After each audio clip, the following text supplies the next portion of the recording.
The Board of Education, call the meeting to order. Deanne, would you please stand for the pledge?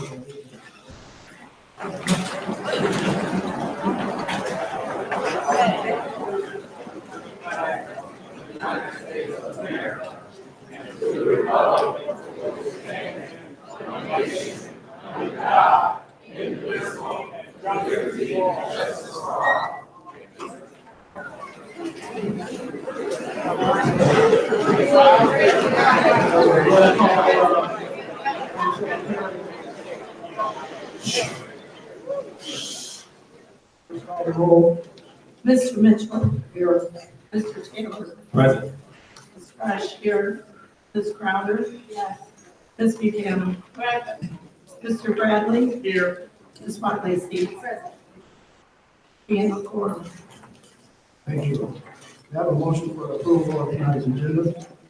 Mr. President, I make a motion that we approve the agenda as stated, but we want to make sure we add your presidential comments. Have a second. Please call the roll. Mr. Mitchell. Yes. Mr. Taylor. Yes. Ms. Rush. Yes. Ms. Crowder. Yes. Ms. Buchanan. Yes. Mr. Bradley. Yes. Ms. Watley Steve. Motion passes. Thank you. I would like to take a moment to say a few words as Board of Education President of the Calvary Schools. No one cares for this district and this community more than the members of this board and the staff of this district. No one cares for our students more.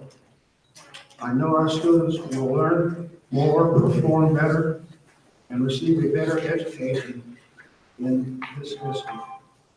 Everyone needs to be respectful tonight. I will be respectful. I ask that you do so as well. We may be passionate, we should be passionate, but we must remain respectful to all of our guests. I believe it is important to preserve a majority district for our kids. I feel that we have been backed into a corner by the state because they are requiring us to decide by this Friday or less than 2 weeks notice to completely change this district for the worse. We would like a 2-week extension to have time to talk to our community.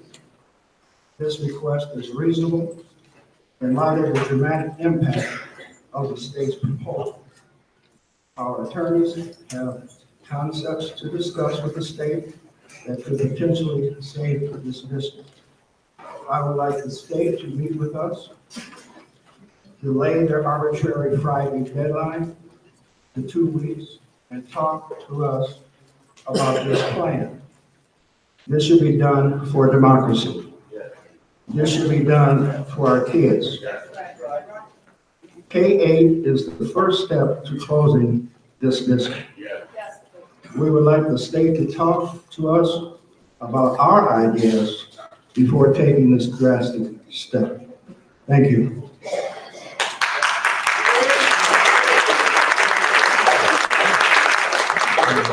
Mr. Taylor, Vice President Taylor. So I'm just going to read the statement that we sent to the governor's office. I know some of you may have seen it, but some may have not. And it's on the white paper, attached to the green papers. All right, so this is an open letter to the Michigan Governor Gretchen Whitmer from the elected school board of Benton Harbor Area Schools in Benton Harbor, Michigan. Dear Governor Whitmer, with respect and urgently request that you visit Benton Harbor in person to meet in an open public meeting with the community and the elected school board trustees regarding the future of Benton Harbor High School and the K-12 district as a whole. The school board is hosting an open public meeting at the Benton Harbor High School Tuesday, June 4th at 6 p.m. We would love to host you and let you hear the full story. Hopefully you are aware that representatives from your office, Treasury, and the Department of Education are claiming that, on your behalf, a unilateral decision has been made to close Benton Harbor High School in the year 2020. The board was told by your representatives that a decision was made by your office to intentionally exclude the elected school board trustees and exclude open community input from the decision-making process. Honestly, we are completely shocked and dismayed by this action.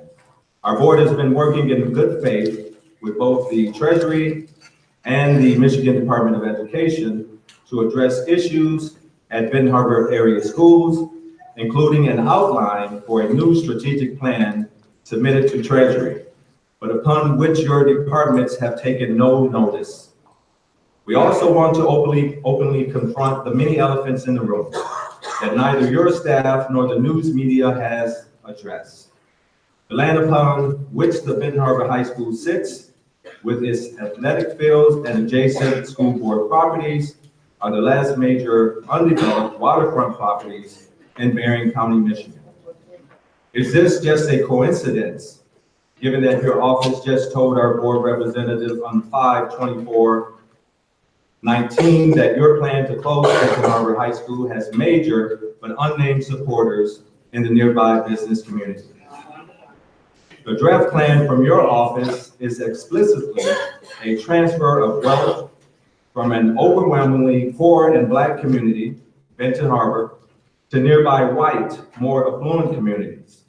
Under your plan, that transfer of wealth will occur through the loss by Benton Harbor of its school facilities and use of school land, transfer of state funding from Benton Harbor to adjacent 9 school districts where you plan Benton Harbor students to be redistributed, and loss of jobs for local teachers and staff at all levels. The contention by representatives of your office that hiring a single staff person to act as a cultural dean to smooth over discomfort that the displaced 700 Black students might feel when transported out of their community to predominantly white schools is an appalling insult to our youth and the community. Such insensitivity to the painful history of racial segregation unsuccessful past desegregation efforts, and continued state-sponsored disinvestment in Benton Harbor calls for a swift and strong response. We call upon you to meet with us, to hear the students' voices and the expertise of our teachers. We call upon you to fulfill your 2018 campaign promises to support public schools, especially in high poverty communities.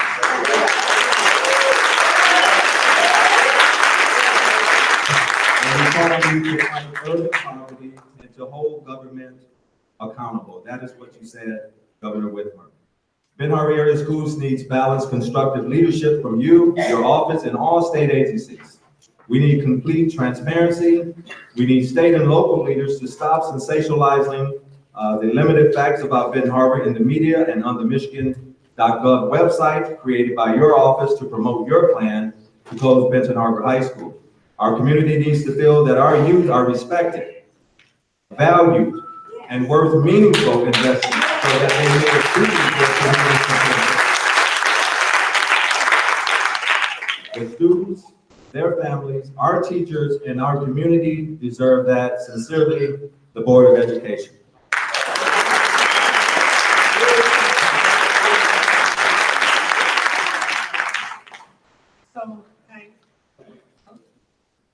We're going to have Mr. Triplett lead this meeting in a fight song because that's what Benton Harbor High School and Benton Harbor area schools does. We're Tigers, so we fight. All right, all right, just stand up. You graduated from Benton Harbor High School, you taught at Benton Harbor High School, you love Benton Harbor High School.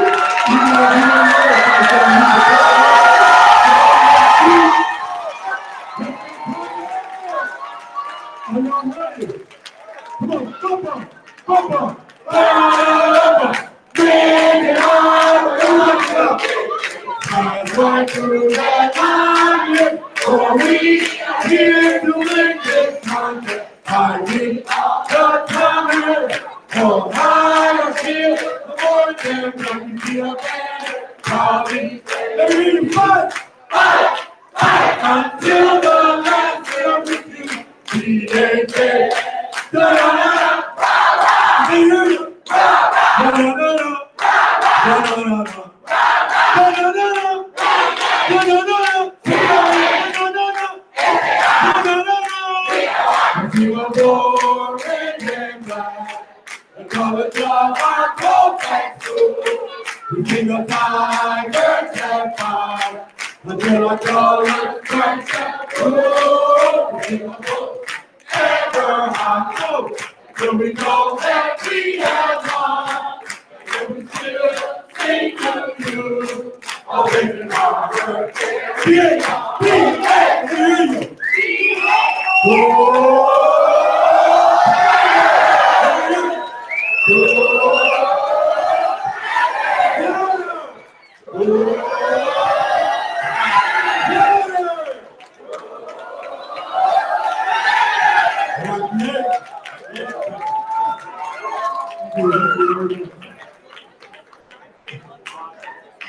Thank you very much. And I'm taking you to go to Secretary Pat Rush for comments. Welcome.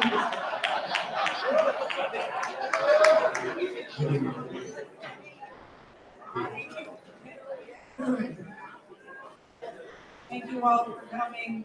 I have laryngitis. I apologize for my voice. We just want to go over two handouts quickly that are attached to the white piece of paper. One is green, one is tan. The green is the financial analysis, and the tan is the school board's plan. So I'm not going to read the whole thing. I'll just go over my highlights.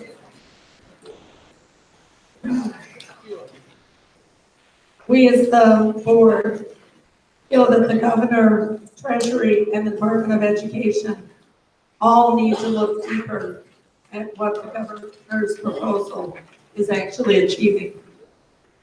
We're strongly committed to improving education and opportunity for our students.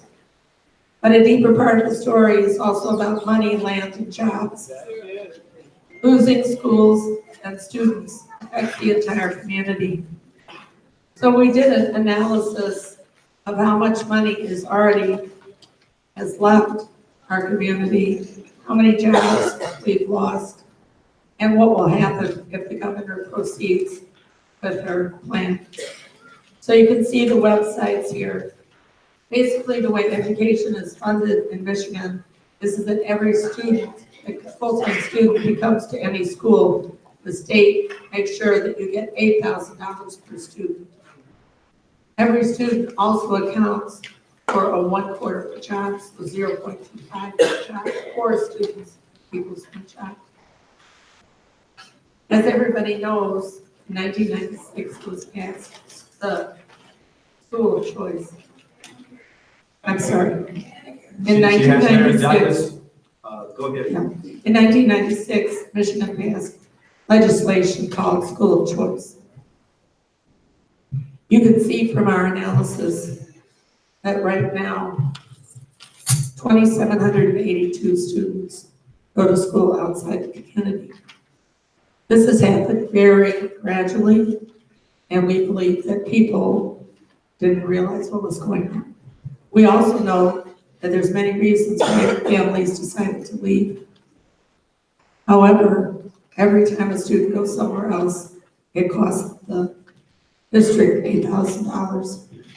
So as you can see right now, in the current year, $22 million of our money goes to these districts. Primarily Eau Claire, St. Joseph, Marion Springs, and Coloma. And you can see in the analysis how much money and how many jobs are in those communities that could be in our community. If Governor Whitmer's plan goes forward, we will lose another $5 million and another 170 jobs.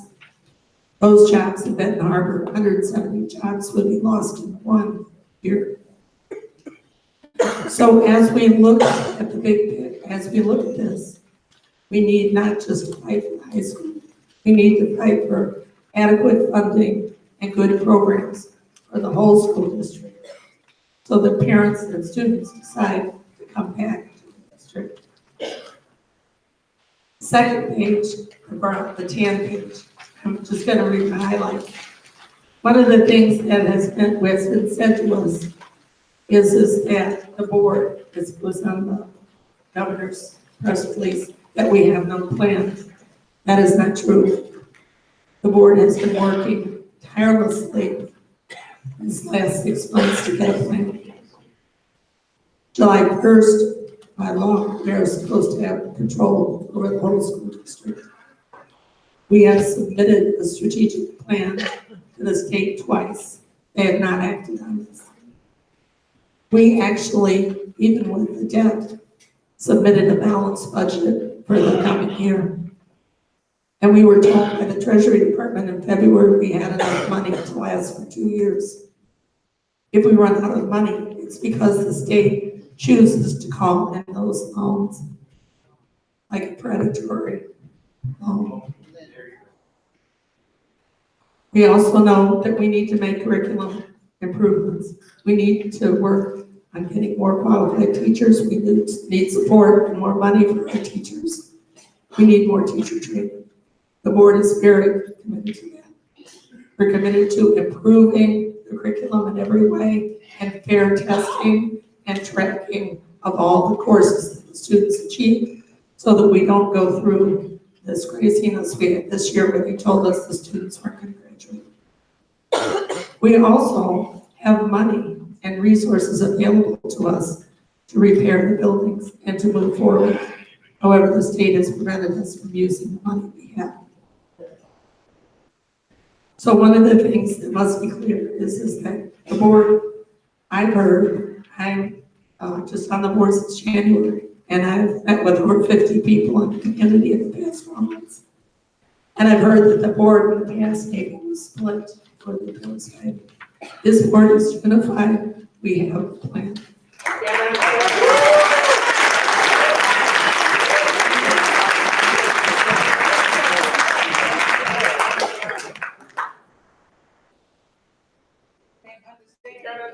I'm sorry, I apologize. I said the board is completely unified, and we have a plan. We just need a state to actually meet with us so that we can move this plan forward. Thank you. Now, for the reasons that we're here is to hear from you, our community.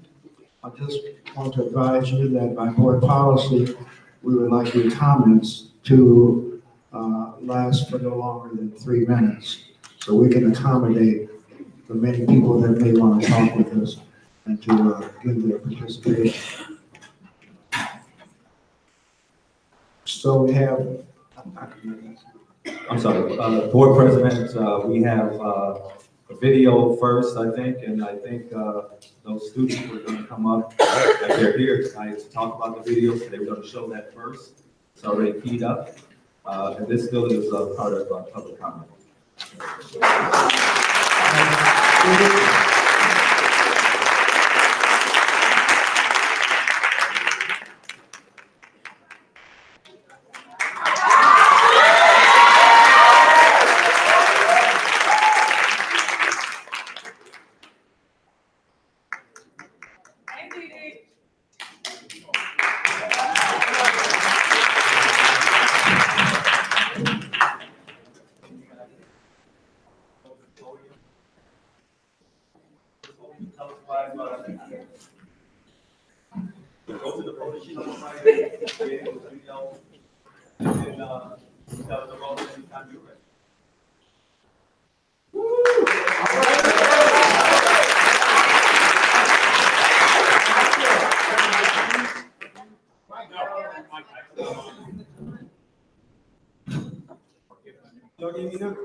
Hello everyone. I'm a little nervous. I ain't got no fancy piece of paper or nothing like that today. But I just speak from my heart, and all I can say is we made this song for everybody on the nation, keep pushing.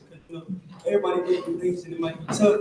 It's supposed to motivate everybody.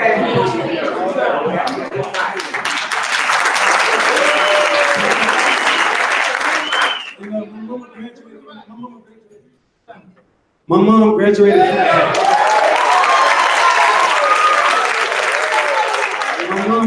from this school, and I'm gonna be the first male in our family to graduate from the school.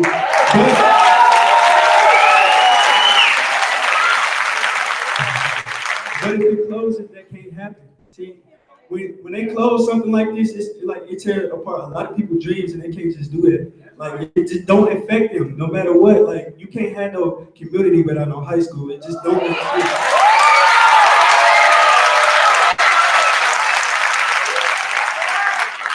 That's why we made this song. I mean, it means a lot to us, but I feel like it should mean a lot to them too, because like I feel like they just look over a lot of good things that we do in this city, and they always go to the best. Every school goes through a lot of stuff that we go through, and they don't even look at that. It's just always been hard. So that's why we make this song, to shine some, positivity. And everybody just been positive in our community. And ever since then, they got the spotlight on us for bad things. I mean, it just don't make sense. And all I can say is like, I want the high school to stay open. That's all I can say.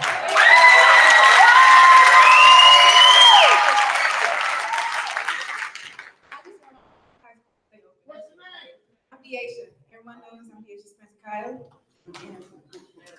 I don't know. I just want everybody to understand, like, it's not a lot. I don't know. It's just not bad people here. It's just, we good people. We good people.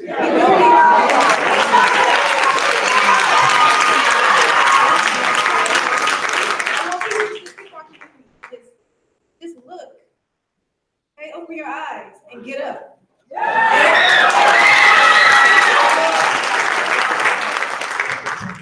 Hello, my name is Cameron Gordon, and I'm from the zone y'all see, aka KMG.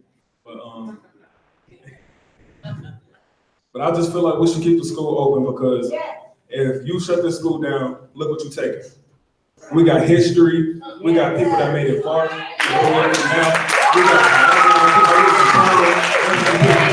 we got all-time greats. We're 2018 basketball champions. What they gonna see for that 2.1?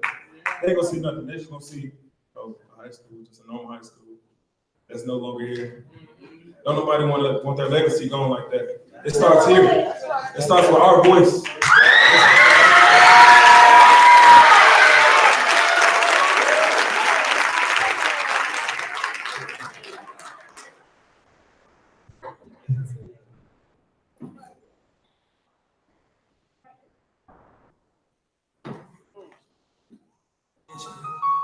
You're gonna be alright. We're gonna stand tall, alright. We can do anything. We can do anything. Get up. Put your hands in the air. You gotta get up and put your hands in the air. Say, I believe, I believe, I believe, I believe, I believe.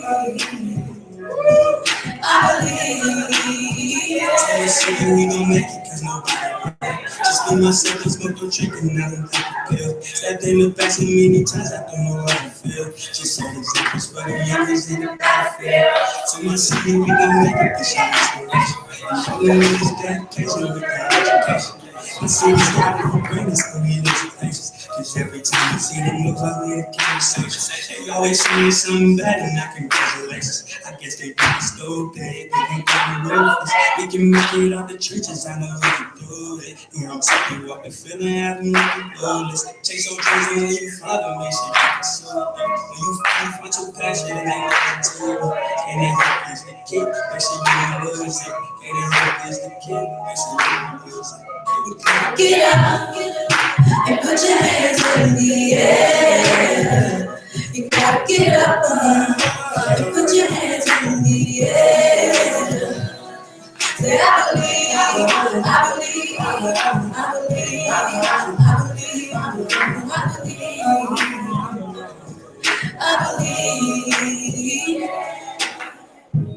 Gotta focus, gotta get it. This is real, this is not time. Gotta move forward, even though there's haters. Get your education now, get your mind right. Gotta get big, ain't no presentation. But when it comes to life, I ain't no patient. I be moving fast like the speed racer. Like an essay, so I never pay. Staying in school, even though it's hard. There's a sense to ever finish if you never start. Even if I never ever make it.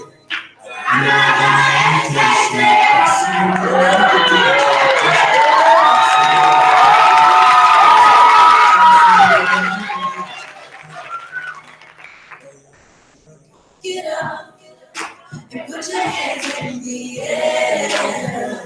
You gotta get up and put your hands in the air.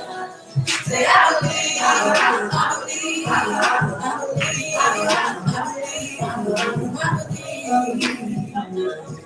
I believe. The demons are not the city is burning. You have no options. They do not care about the city. They do not show us the love. They just put us in the world we do most of them. To the world we is the ghost of them. But I'ma make sure to hit my words. I'ma make sure to hit my words. Cause we gon' go off like a bird. I'ma go off like a bird. Do not take me up out of my city. But when you try me, 2-6, I got the animals behind me. Cause honestly, you should be proud of the movement. We make moves. We stay bold. We move forward. It's 2 acres we in control now. Education is the goal. Cause we can be validating 2 years. Cause we be 2 years. Yeah, we didn't stand tall, alright. We can do anything. We can do anything. Get up and put your hands in the air. You gotta get up and put your hands in the air. I believe, I believe, I believe, I believe, I believe, I believe,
Is the mic on? Good evening, everybody. So glad everybody could come. So today we're talking about peace for life. Your name is? My name is Jashawn Clay. I am a junior here. I'm soon to be a senior. And thank you guys for coming. All right, so what's to talk about? What is Peace for Life? How to be Peace for Life youth ambassadors, fresh start resolution, who can help, and how can you help us right now? Next slide. So our mission is to ignite world peace. Ignite. That means, put into place, to enforce peace. Movement, unifying, war is expensive, right? War costs billions of dollars, right? But peace is priceless.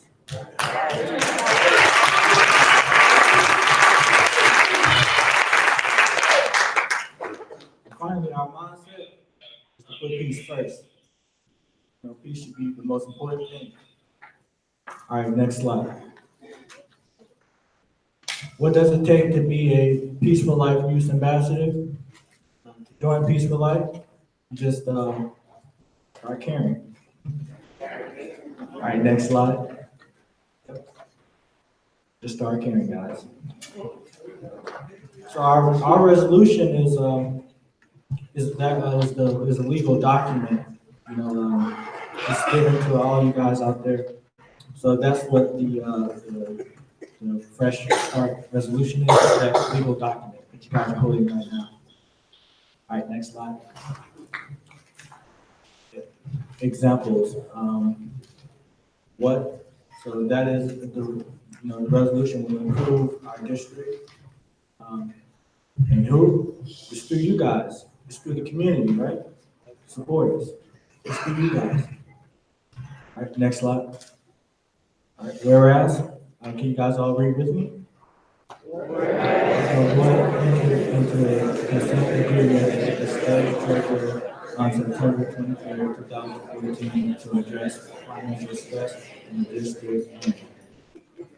Translation. The state treasurer who follows the money saw that we owed money and gave us more rules to follow.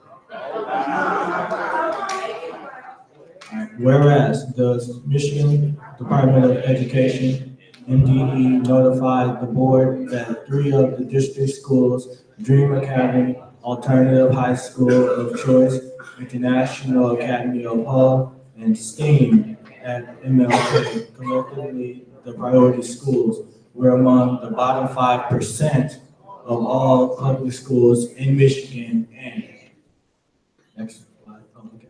Translation. Schools that didn't have certain test schools were called priority schools. After 100 other public schools had been shut down across Michigan, Ben Harbor Schools was named as a bottom 5%.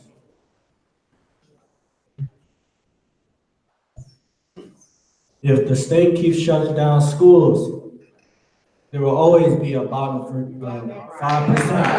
Who would do that? Who would do that?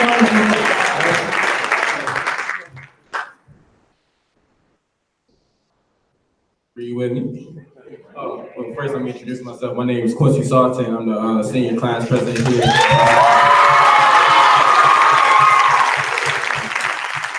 I move along here with the presentation. Whereas the board and the MDE entered into a partnership agreement to address academic deficiencies within the priority schools in May 2017. And whereas the board and the Michigan School Reform Redesign Office entered into a cooperative agreement on July 17, 2018. The cooperative agreement appointed Dr. Robert Herrera as the district superintendent and chief executive officer. Under the cooperative agreement, the board relinquished all of its statutory powers except for taxation and borrowing. Next slide, please.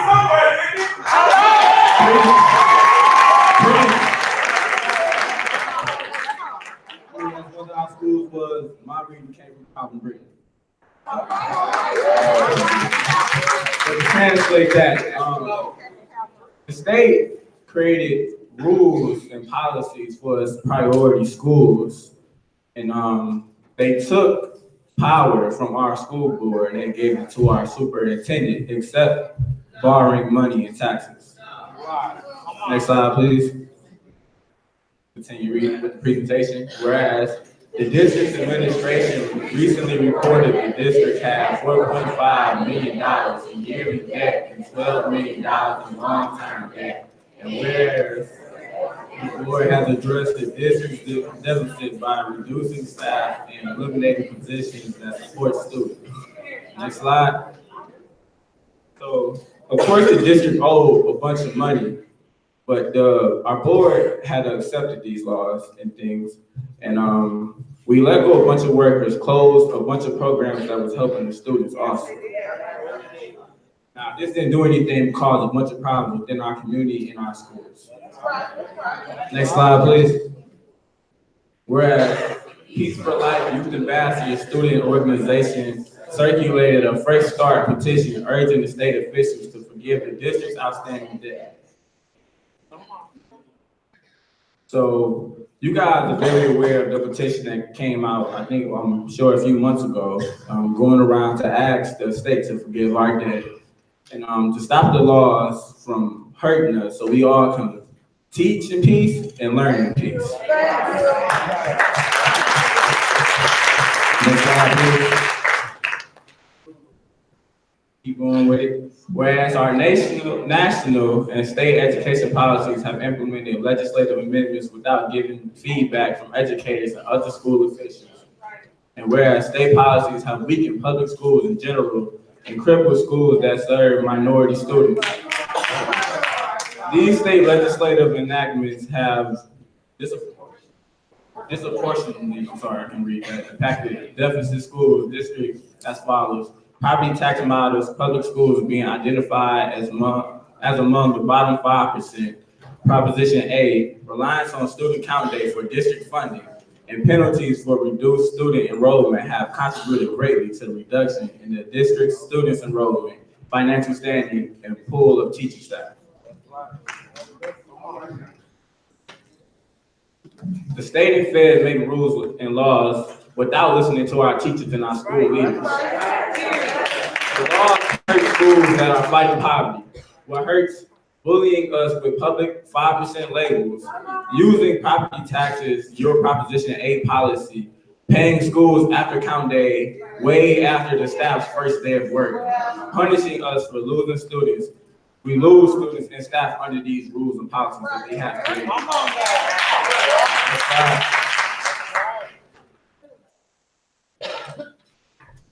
Whereas the Ben Harbor community would face great emotional and financial hardship if the district was dissolved. And whereas the community could lose polling site locations if the district was dissolved. These practices could result in voter suppression and limited community.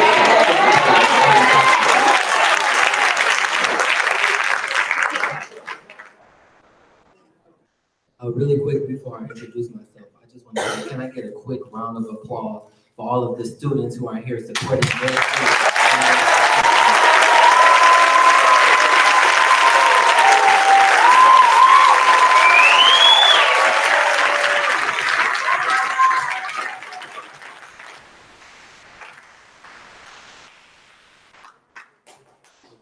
Some of you all may know, you all may not. I am Gregory Hill Jr., Mr. Benton Harbor 2019.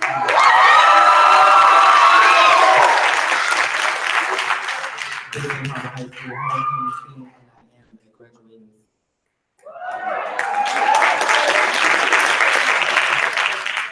So let's finish talking.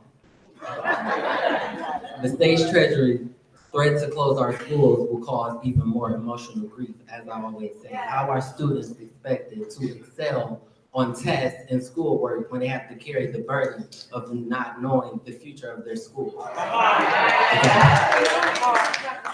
So this will also cause more financial grief.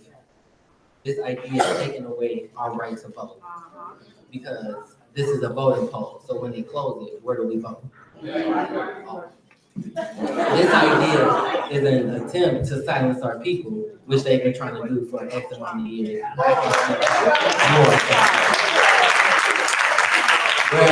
looming threat of school closure greatly undermines district's ability to deliver seamless services to its students. Next slide. So each time you publicly threaten to shut our school down, you create more schools, more problems for our students, staff, and our community. That's right. I mean, oh, right. The district is willing to develop robust online reporting tools that will provide public transparency in revenue and spending, which will give all stakeholders the ability to track spending as well as improve trust and accountability in the community. So the Benton Harbor Area School Board of Education said yes. The board is willing to get a program like Monitrex to show everybody their money all of the time, which means whenever we get money, we can go online and we can see it. And whenever they spend the money that we have received, we can go online and see it. The state of Michigan took K-12 funds to plug holes in other areas of the state budget. The state of Michigan should return these dollars to all Michigan public schools. In regards to their appropriations, the state of Michigan should give 30% of those dollars to deficit school districts to help, one, eliminate the school debt for school districts that have been most impacted by these legislative enactments, and two, provide a fresh start to rehabilitate deficit school districts.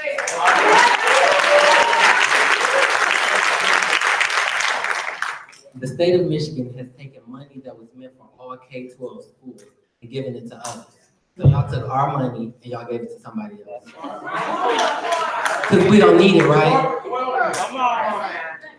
This hurt everyone, especially schools that serve communities in poverty. This especially hurt priority schools, because that's their new label, who have been working under these extra laws because they were broke. So here are our Fresh Start solutions. Give back just 30% of the $4 billion taken to priority schools who suffered the most. Eliminate the debt from these priority schools that have been suffering from these extra laws. Provide a fresh start for these schools so they can rebuild and move forward in peace.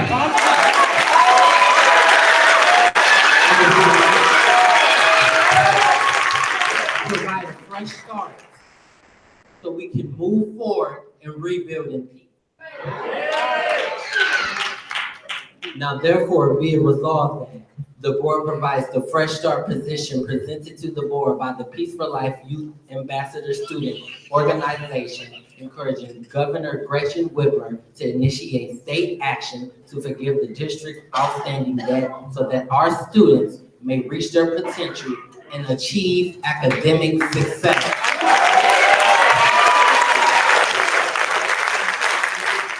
The school board, they support the Peace for Life Fresh Start petition at bhwallstreet.com. They urge Governor Whitmer to fix the law so that we can have a fair shot at success like everyone else does.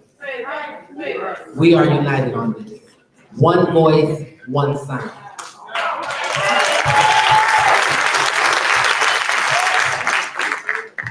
Can everybody read along with me? The board asks Governor Whitmer, the Michigan legislature, and the Michigan Board of Education and other state officials to re-examine the Michigan public school accountability and finance systems to ensure that accountability for the district and student success are based on multiple forms of evidence that future indicators of student supports and emphasizing strategies that improve student performance. Translation. Let's all work together to fix the darn school.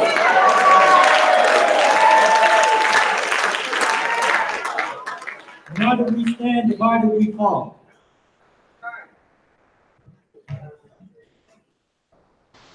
All resolutions and parts of the resolutions insofar as they conflict with the provisions of this resolution being the same are hereby rescinded. I'm sorry. So this is our school board, I believe, A's members. Yeah. Signed by you guys, are in attendance. We appreciate you greatly. We are glad that you guys are all in unity and supporting us.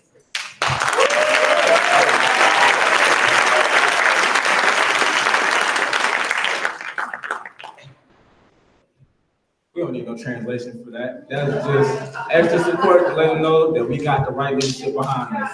Next slide. How you can help us right now. Follow us on Facebook at www.facebook.com/peace4lifebh. Peace, the number 4, life BH. Sign the Fresh Start petition at bhwallstreet.com. Get the How Can I Help packet underneath the Get Up video printed at the top of the Facebook page.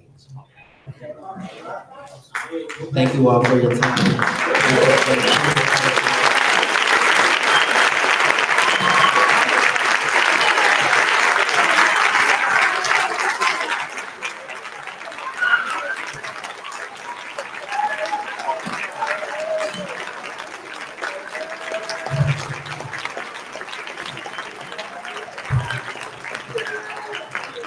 So, before I leave the stage, I just want to let y'all know that, everybody have dreams. And we all want to turn those dreams into reality. But if y'all take away this district, if y'all take away this school, essentially y'all took away our reason why, our reality. So please, just keep the school open.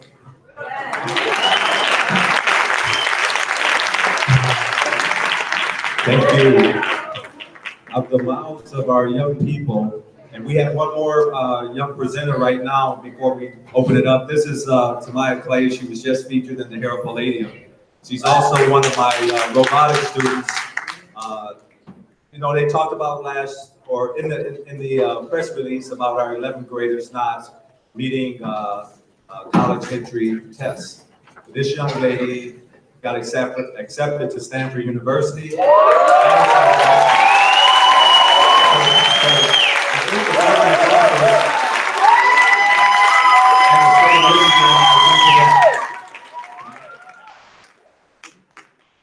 Hi guys, how's everybody doing today?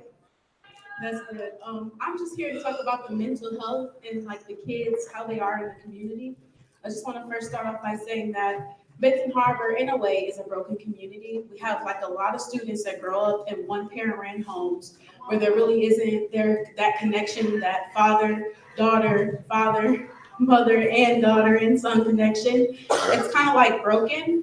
So that's why a lot of the kids struggle with mental health and their anger and how to handle things because they don't even have anybody to turn to at home, which is why having the idea that this school will no longer be here hurts me and crushes me really badly as a senior here. I've been here for 3 years, and we have this amazing clinic right behind our high school that offers counselors to the students that need that extra puzzle of the story put in place. And we have one of the best behavioral counselors in this clinic, and his name is Roberto Ogre. I don't know if you guys know him, but he takes his time out of his day. He finds students in the high school, he talks to them and helps them with the problems that they have going on in the homes and stuff like that. So with that being said, if they take away the schools, it's like, I heard someone say this during the press conference, it's like ripping a child out of the arms of their mother. It really is. And I also want to just touch on something else. In our community, there are laws of injustice and things that have just not gone right. Now, I don't know if you guys have heard this, and I'm not meaning to take this into the Bible, but there's a story in the Bible. It's about the walls of Jericho. Okay? So, as you guys know, Moses led the Israelites for years and years. And let's say it, the Israelites were the people that were like whined about everything. They whined and cried about everything. And God had told them that the land of Canaan was theirs. The moment they trotted on the land to see what the land of Canaan looked like, they got there and they were like, they're giants, God, like we're scared, we don't want the land anymore. They started to doubt God's power. But God spoke through Moses and told him, if you yield and listen to me, this will become your land. See, the people of Canaan, they were fearing God.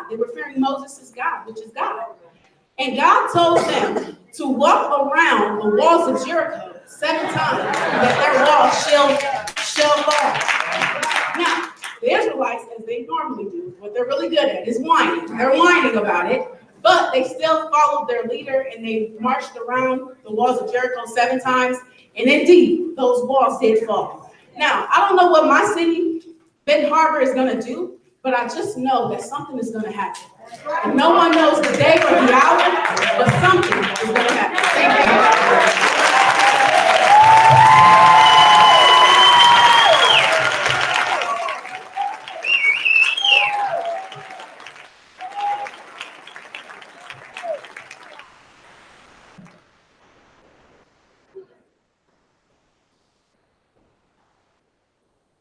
And thank you very much to the students.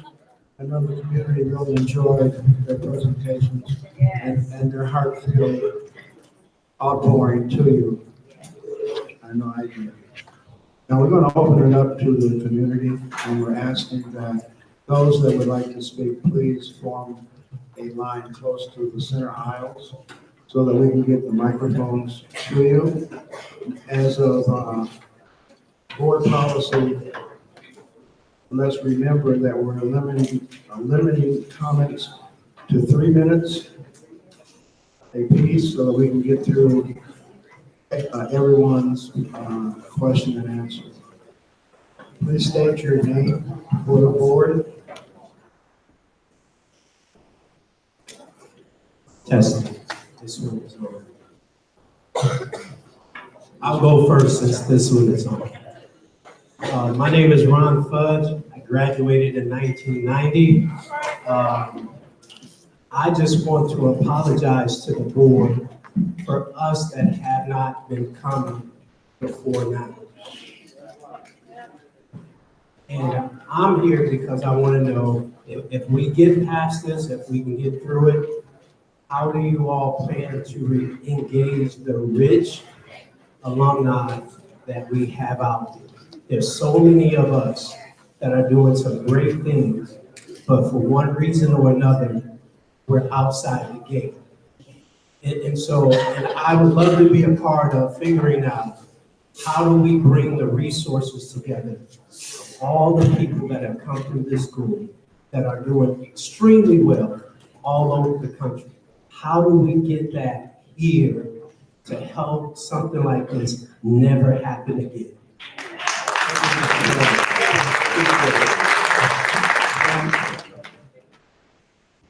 I'm Sherry Wells. I came with the bus from Detroit. I've been here before. I was here last summer at a board meeting as a candidate for the State Board of Education for the Green Party. It isn't easy being green. Detroit legislator Sherry Gay Magnoto had an education panel. She had several of those over the years. And she had the Kalamazoo superintendent who came all the way from Kalamazoo to Detroit for that panel. And he said, I'm here because your kids are our kids. Our kid, whatever they do to your kids are going to do to our kids too. Well, he's now the superintendent of the State Board of Education. And I'm here, we're here because your kids are our kids too.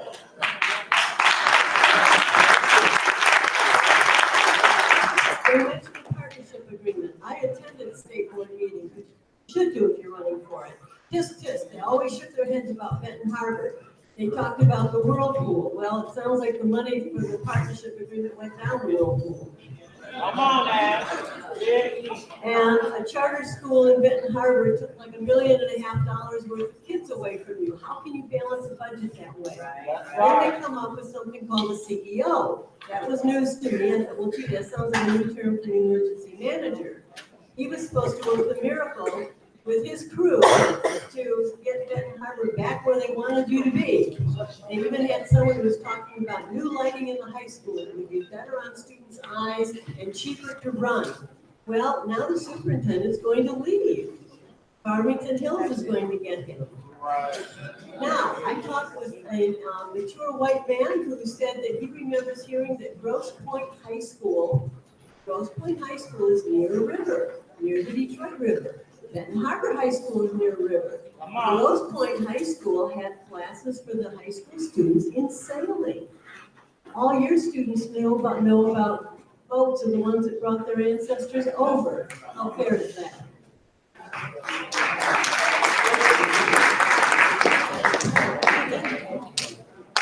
Good evening, board. I am John Telford. I have been an educator and also a student in public schools, teacher, superintendent, all those good things for 78 of my 83 years on this planet.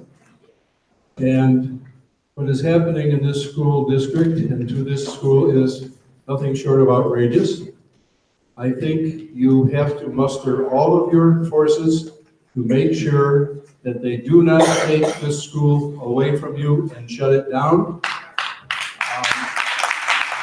I am affiliated with many organizations in Detroit, including the National Action Network. Sam Riddle is going to be talking to you today. I believe Ellen Moore will be doing the same. Sam has a show on 910 AM Superstation. I have a show on WCHB. You all have my card. We do support you. You can come to us. We'll have you on the radio. We will fight beside you. We do not want to see this school district and this school closed. Thank you.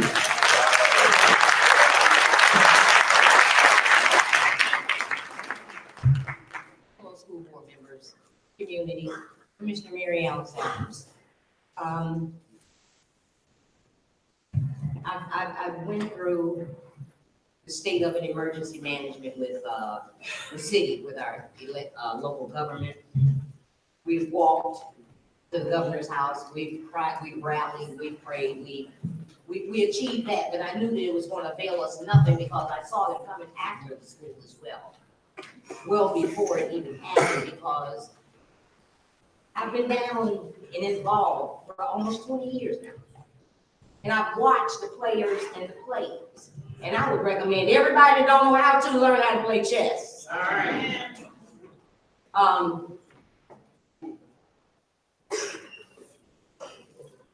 I've gone to some conferences across the country and I've brought back some very valuable information that I then tried to give to, I think, Seawood was the superintendent at that time. Manchester Bidwell, Arts Training Technology Center.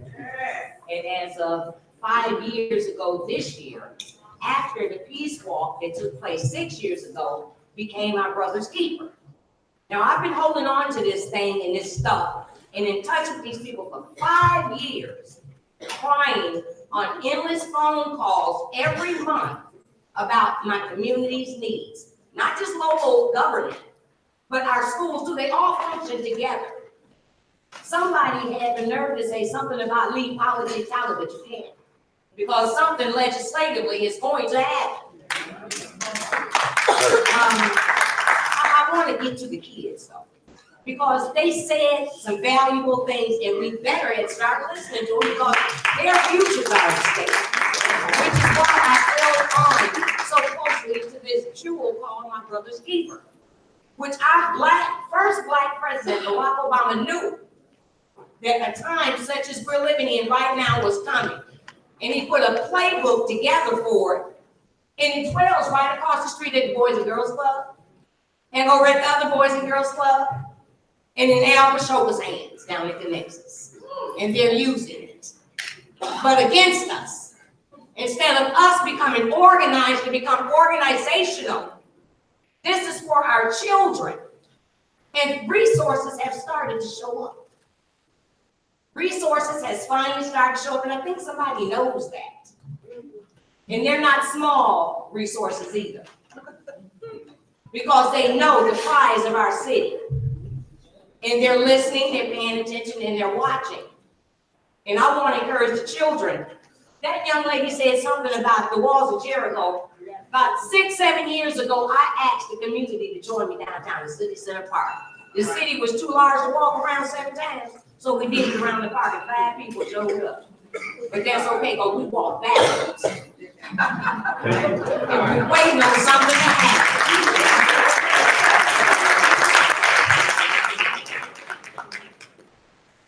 Good evening, Board of Education. Good evening, community of Benton Harbor. My name is Brenda Carter. I was president of Pontiac School District Board of Education. And you know what they tried to do to us. I'm here to read, if it didn't go away, a letter, State Representative Brenda Carter. I ran for the board because I didn't like what they were doing to school districts. For the legislature. This letter is to the Board of Education and to the Benton Harbor community. Immediate release Tuesday, June 4th, 2019. Michigan Legislative Black Caucus supports Benton Harbor Public School District. And that's all the black legislators in the House of Representatives and the Senate. The Michigan Black Caucus, MLBC, today voted to support and continuation of the Benton Harbor schools as a K through 12, not K through 8. And for the state of Michigan to continue to provide structural support that is needed to move the entire district and community forward. There are plans to alter the district by forcing the high school into a chartered relationship and having it aborted by a neighboring school district, according to State Representative Sheldon A. Neely, MLBC Chairman. We oppose the opposed change. Yeah, we do. And we stand with Benton Harbor School Board and community in supporting the continuation of public school system in the current configuration, while urging the state to continue financial support while the system continues to recover. State Representative Sherry Gay-Dagnogo added, anybody from Detroit here? State Representative Sherry Gay-Dagnogo added, we respectfully request the administration to reconsider their proposal to close the Benton Harbor School area schools until state officials fully engage with the Benton Harbor School Board and community to discuss any academic and fiscal challenges that exist, to reevaluate all options that may be available to them and agree to a meaningful resolution that all interested parties can support. Many Michigan school districts, including Pontiac, continue to struggle with dwindling populations of school-aged children, poor academic performance, and growing fiscal pressures. The loss of students forces districts to cut programs and services, which makes student retention more difficult. Nonetheless, the Michigan Legislative Black Caucus believes that the joint engagement of the Benton Harbor School Board and key stakeholders will produce an opportunity to develop a working plan that will be acceptable to the community. This is from the Michigan Legislative Black Caucus. We stand with you, Benton Harbor.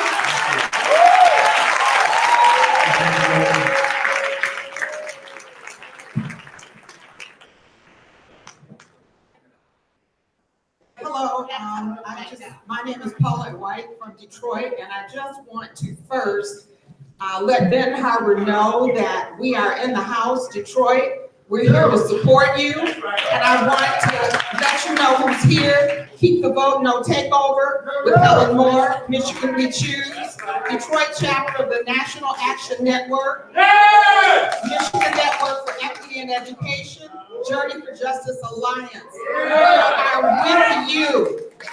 Your children are our children.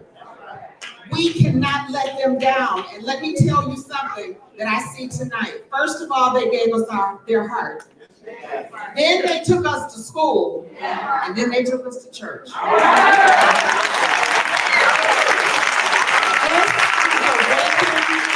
sleeping giant in these babies that we never had to deal with before.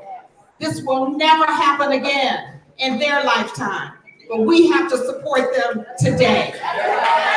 The person I have that's going to speak is Dr. Pamela Pugh. Michigan State Board of Education. Good evening. Benton Harbor, where you at? All right, and you know that we are here with you. This is not my first time being here, and it will not be my last.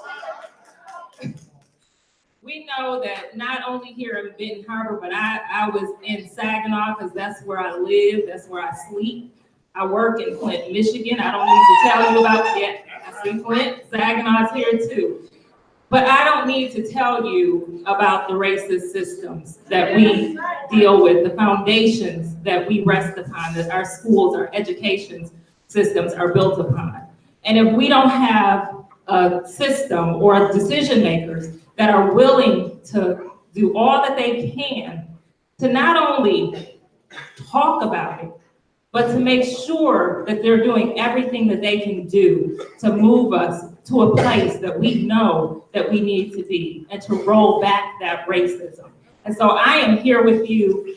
I can't even begin to tell you how deep my heart is for Benton Harbor. This has become my third home, and we will continue to fight with you. And I just love this community. I love what you all are doing. I love how you all are coming together. I love how you all are teaching us that internalized racism will not take place here. That you all are going to stand firm together, and we're going to fight back these systems. Thank you, Benton Harbor. Thank you. Honorable Board, my name is Sam Riddle. I'm the political director of the Michigan National Action Network. And for those of you who don't know how we open up our National Action Network, we say it, and we mean it when we say, no justice, no peace. No justice, no peace. No justice, no peace. And when we say that, Gretchen Whitmer, damn it, we mean it. And I'm talking directly to Gretchen Whitmer and those wallowing in white supremacy, which is a half heartbeat away from white supremacy, which white folks that work like phony white liberals love to do when they move on us in a paternalistic/maternalistic fashion. And we're here because the National Action Network is the same National Action Network. A few weeks ago, when I was in New York, every presidential candidate seeking the Democratic nomination appeared before our convention and asked that they speak a couple of minutes. And they were given that opportunity. One of the questions asked them was, where do you stand on reparations? Because someone in this nation now understands that the totality of people of African descent must be taken into account. Gretchen Whitmer, you can't wipe away 4 centuries of your people mistreating my people. We're not going for it. And I say that because Gretchen Whitmer appeared on my radio show. When Gretchen appeared, she made a commitment to speak and stand strong on behalf of those whose labor has been exploited freely to build the American economy. She also said she would address the issues of poverty. Gretchen Whitmer, you do not address the issue of poverty by moving in a Trump-like fashion. And you gotta understand what's happening here. I've listened to you, the Tigers. This school is a family. And when you separate children from the family, the new age cages of white schools that don't want our children there. Our children will be stereotyped, labeled, and put immediately in that real pipeline to prison. And as I wrap up, just understand one thing, Gretchen Whitmer, this is bigger than you. Just as every presidential candidate had to take a litmus test at the Sheraton in Times Square, every presidential candidate that rolls into Michigan in the next few months, the National Action Network is going to want to know, where do you stand on Benton Harbor? Where do you stand on Benton Harbor, Bernie? Where do you stand on Benton Harbor, Elizabeth? Where do you stand on Benton Harbor, Carmela? Where do you stand on Benton Harbor? Benton Harbor Mayor Pete, and you can bring your husband to school.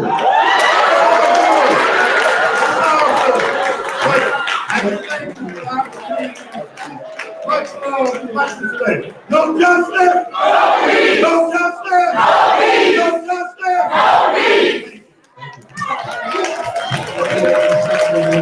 I want you to know also, everyone across the state feels so much for you right now that they came, and a lot of them have gone through what you're facing, and they don't want you to go through this, and they want to tell you their story.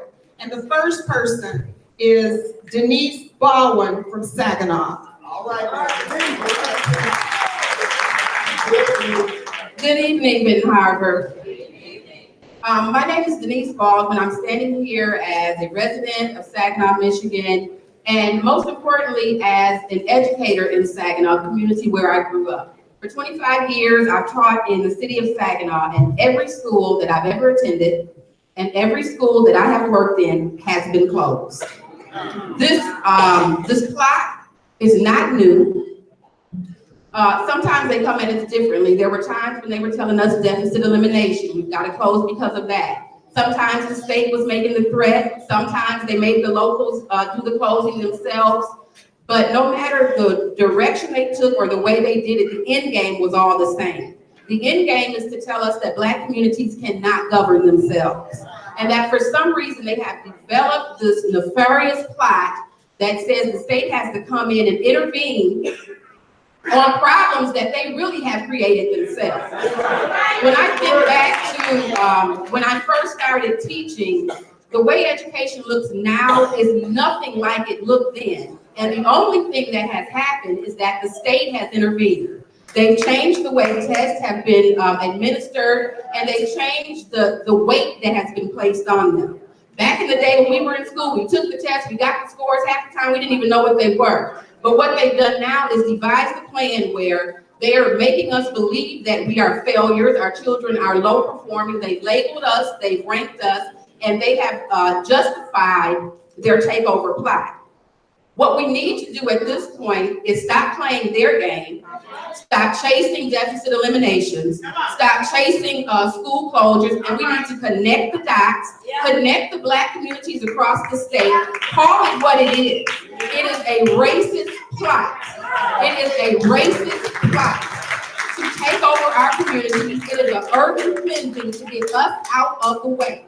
And the only thing left for us to do is to stand together and say no more.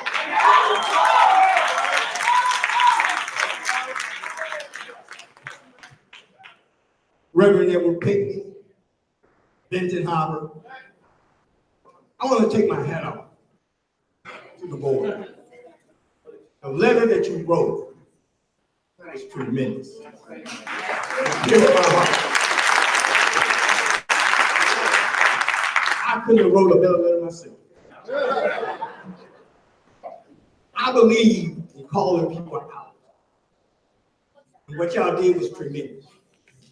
We got to hold these elected officials accountable for their words, for their action, and for their inaction. We got to draw a line in the sand and say no more. We are not going to allow them to kill our school system. Because when you kill the school system, you kill the community. You snatch the heart out of the people in the community. And we will not allow them to do so. I was looking at these numbers, which was well put together. 2,782 students we lost. $22 million. We got to learn to fight back. We got to make them do the right thing. We have to make them stand up and hold them accountable for their actions. See, a lot of times we won't do that. And I'm glad to see so many people here today. So most times, I'm going to say this, my Black brothers and sisters, you don't show up and you won't show out. But I'm here to tell you that this is a fight. My wife graduated from Benton Harbor High School. And I pledged to her that I will fight until the end. And I'm telling the governor that we are on our way to Lansing. We are going to Lansing. And how many of y'all coming with us? Come on now, let's give it up. We got to learn to fight back. Fight back. We got to learn how to show up and show out. Until we learn to do that, everybody's going to push us around. We got World Food Corporation kicking us all in the butt. Nobody's saying a mumbling word. They are responsible for what's going to happen. They're going to gentrify this whole area. This high school is going to be a gated community unless you stand up. It's time for people to stand up and fight back. Can we fight back? Can we fight back? Can we fight back? Can we fight back? And now we have Sonia Brown, Mayor Pro Tem from Albion, Michigan. Good evening, Benton Harbor. It's a pleasure to be here in support of your fight for your district, your high school, and your students. Back in 2014, I was in your seat. I was a school board member of Albion, and the state convinced us to vote away our high school and go to a K-8.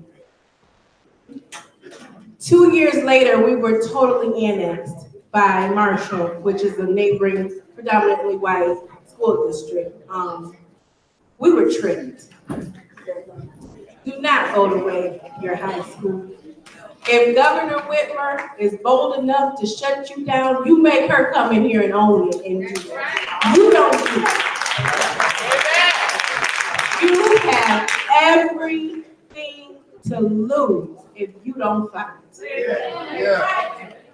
The difference between Benton Harbor and Albion, I will tell you, we didn't have a statewide coalition. We didn't have people that knew what was going on in our district. We were isolated. And that was the playbook, same playbook. But you're different. You have support. You have people willing to fight with you. Stand strong. Fight for your children. Your high school is the heart of your community, as many people have said. And I tell you, not having a district, because Albion no longer exists, our children are spread out everywhere. We can't track our dropouts. We don't even, I can't begin to tell you what you will face if you lose your school. You have to fight. You have to. And we're here to fight with you.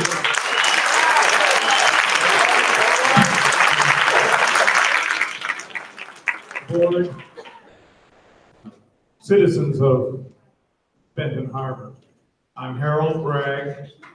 I'm a retired educator. I taught my last 30 years at Coloma, and some of my best students were Benton Harbor students.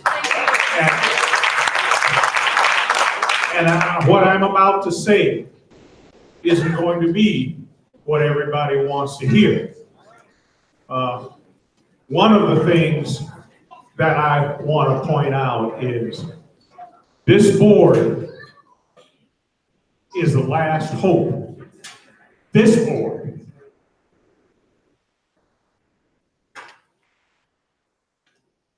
I retired after 52 years as an educator. I taught history. And I'm just giving you one example. When the principal at Coloma asked me, believe it or not, I was the only Black faculty member in the system, asked me to set up a schedule for the PA for Black History Month. And I said, no, I'm not going to do it. Because Black history is not 1 month. I teach Black contributions all year. Now, I don't think we're the best and the only ethnic group, but I said it's not 1 month. Now, I will do that if you have a month for Latino Americans and Native Americans and everybody else. Now,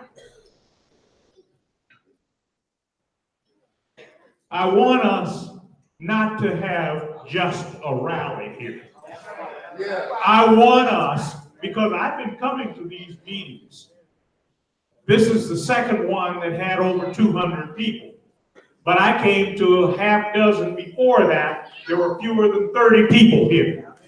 And most of them were outside of Benton Harbor. And I want these students, you heard them, they are our future. They are our future. I'm a volunteer, a recent volunteer for Calling All Colors. If you haven't heard about this, it's where we, from first grade through fourth grade, you match a first grade class from Benton Harbor with a first grade class from either Lakeshore or St. Joe. The idea is to come together, to learn, to get along, and so on. Now, I was moved when I would see some of the teachers coming from the Benton Harbor School, bringing those kids, yelling at those kids. And I said, we got this. Let the Calling All Colors teachers take it. Some of these kids, as one of these young ladies said, you should never yell at an elementary kid. They go to bed with somebody yelling at them. They get up with somebody yelling at them. Get out of bed and all that kind of stuff. Mr. Bragg? Okay. We have time, All right. Here's my thing. Thank you for calling me. The thing is, we need to be intelligent about what we do. You need to be together as a board. I'm not being melodramatic when I say this is the last chance. There are people waiting to close, and this idea about sending Benton Harbor High School students around, it is, and I'm not saying this to divide us, it is a racist society. And I taught, when I moved to Coloma 30 years ago, I doubled the minority population. Mr. Bragg, thank you so much. All right. Thank you so Let us leave here with a plan and not just rhetoric. And we can't demonize, and I'm going, we can't demonize the government, because look what we had before. We got to have her on our side. Yes, sir. Thank you. Okay, now we have Dee Richardson and James Richardson from Easter. And Dee, the better half, is over there. Come on, James, and stand.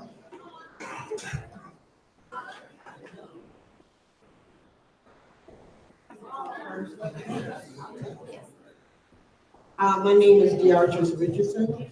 I am a former council person in Easton.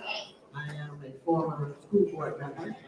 I am the president of the IHS Eastern High School Alumni Foundation. And I just wanted to tell you that in 2013, our schools were dissolved. We came up with a plan, like you, and in fact, they told us our plan was unacceptable. And that was to outsource the high school and keep grades K through 8. They said, oh no, your responsibility is K through 12, not K through 8. And as we tried to figure out what to do next, They went in and they came up with a legislative law. PA 9, Public Act 96 and 97, which gave them the power to dissolve our schools. First school, dissolved. 2 years later, guess what? They demolished our schools. They tore everyone down. Only thing we have left are bricks. This is my 50th year. Hey, I look good too. I've been out of school for 50 years. Graduate of Eastern High School in 1969. We have nothing. We can't go back to our schools. There's no more homecoming. No more nothing. Citizens have moved out of our district. They moved. Our businesses have left. Last year, our bank, Chase Bank, who's been in the city for like 75, 80 years, moved. It's devastating. I don't want this to happen to you. I had to come up here so that you would hear that, like it's been said, they can't be trusted. You have to fight for what's yours. Your school is your heartbeat. Without it, you have a destitute community. You want to say something? I'm James Richardson. I'm a former board member for 12 years in Inkster. I was a former board member for Inkster for 12 years. The state gave me an extra year to make 13. I refused to work my 13 years because I get a divided board. And that is dangerous. It wasn't unified. And it's amazed me to see the kids here. It amazed me to see the community. I did not see it. And I had to stand alone to make sure that the teachers got scared and wanted their pensions. That's been there 40-some years, 30-some years, 15 years. I stayed there to make sure they got their money. And I just wanted y'all to hear that. From a former board member for 12 years, and I gave up the last year because I couldn't stand to see my school go down.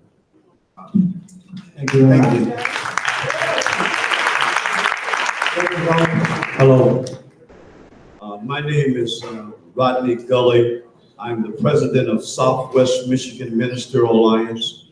I'm the pastor of New Covenant Community Baptist Church. I am a graduate of Benton Harbor High School 52 years ago.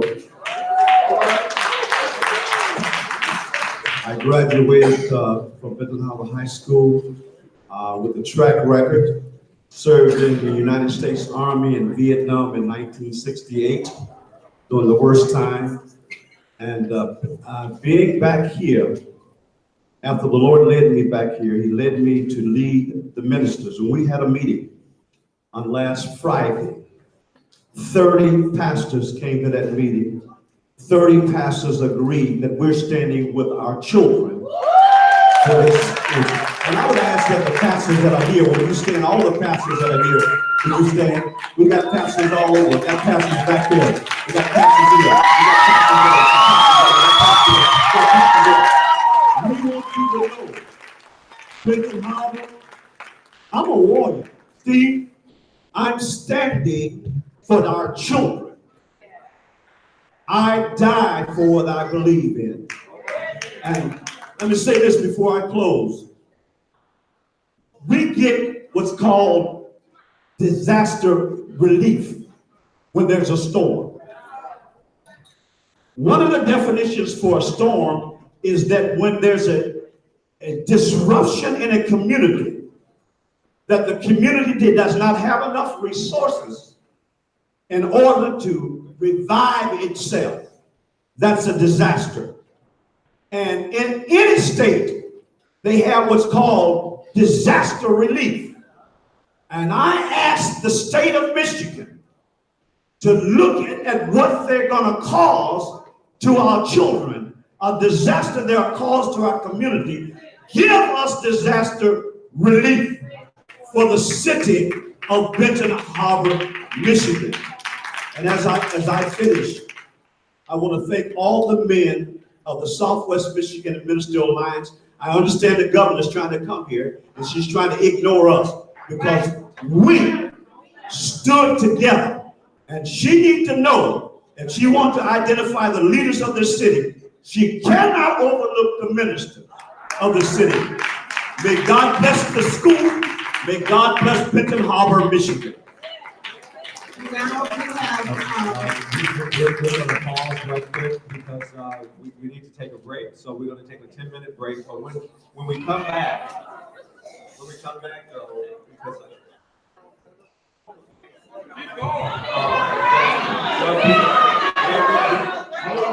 this is still the Board of Education meeting, right? We're trying to be respectful, right? We have students that want to talk. And that's why we're here for the students, right? That's what we're here. And so we wanted to pause, and then we're going to allow the students to speak, and then resume public participation with the rest of the community. All right?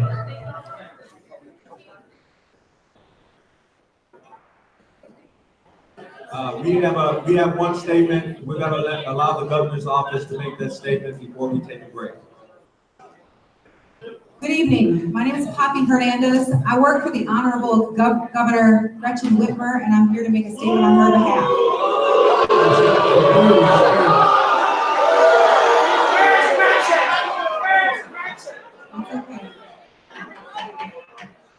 Let's get respectful.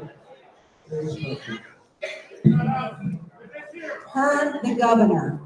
Unfortunately, I'm unable to attend this evening's board meeting, but I look forward to visiting Benton Harbor in the coming days and hearing your feedback on how we can get every student on the path to success.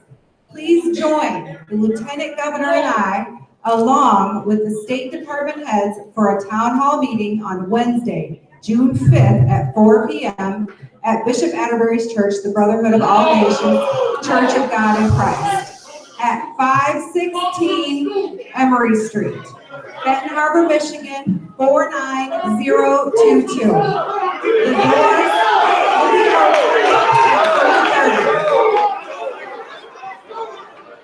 The start time is 4 o'clock. We need one order so that she can finish her statement.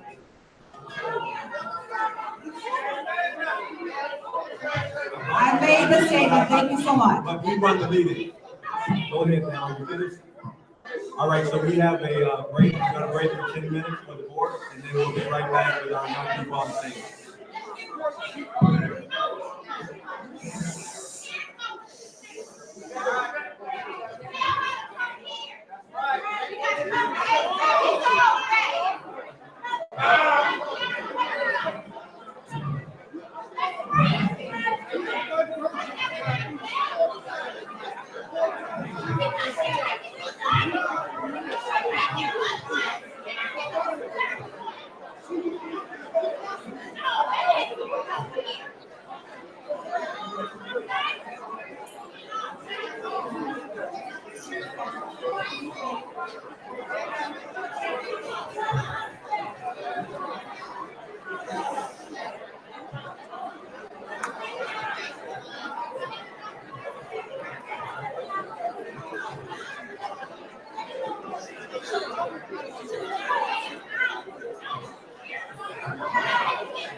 Thank you.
Would everyone come and take a seat?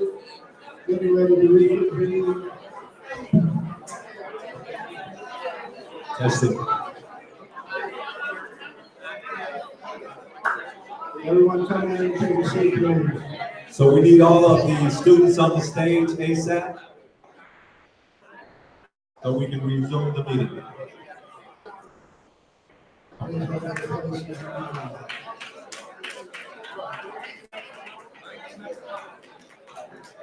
If we can have your attention, please.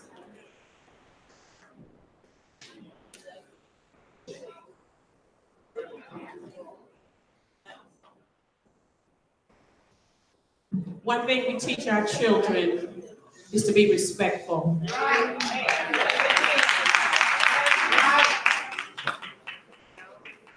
Before we get started, we want to recognize one of our own that's in the audience, and that's our Wilson Chandler. He's here tonight.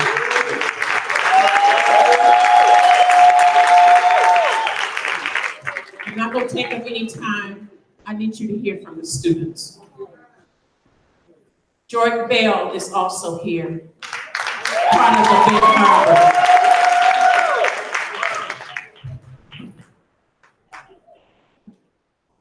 Good evening, Board of Education and the Benton Harbor family. My name is Taneja Washington. I attend Benton Harbor High School and I'm currently in 10th grade. I am also a youth ambassador. I feel it's crazy I'm standing here before you, fighting and striving, trying to make sure that myself and my fellow peers have a high school to attend. As long as everyone has been saying we're getting shut down, I thought I'll never see the day come where the power at B is talking about shutting our school down. I'm here today to be a voice of the students and say how we feel and how we're being affected by the school being shut down.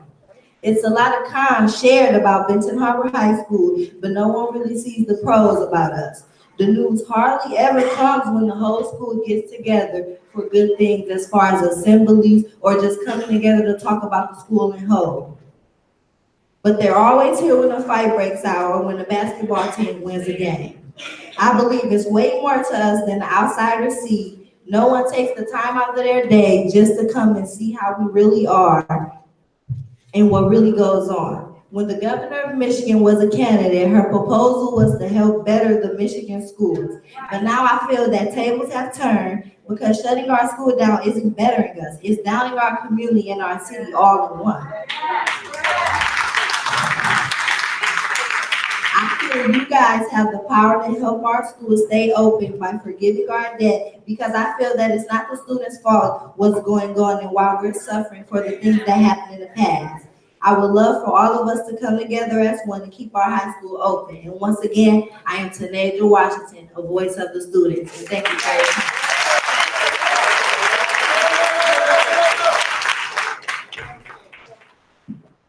Good evening to the school board and the Benton Harbor community.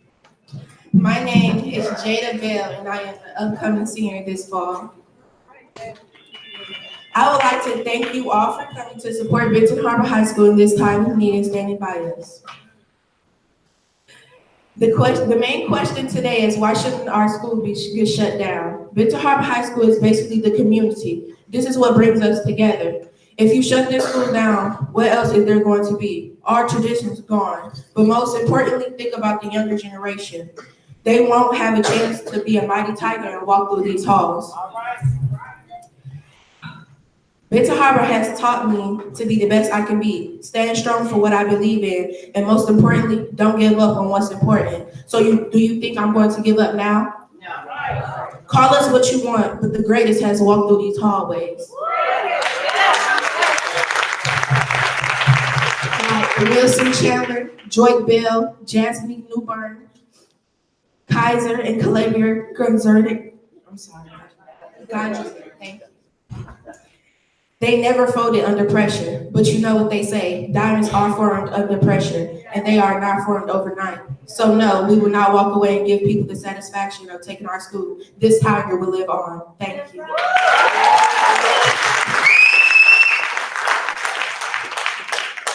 Good evening, ladies and gentlemen. My name is Trayvon Gentry. I am a 10th grader at Ben Harbor High School. Everybody has their own beliefs about Ben Harbor High School. The majority of them is not true. And the reason I say that is because every staff member has a good relationship with every single student in the high school.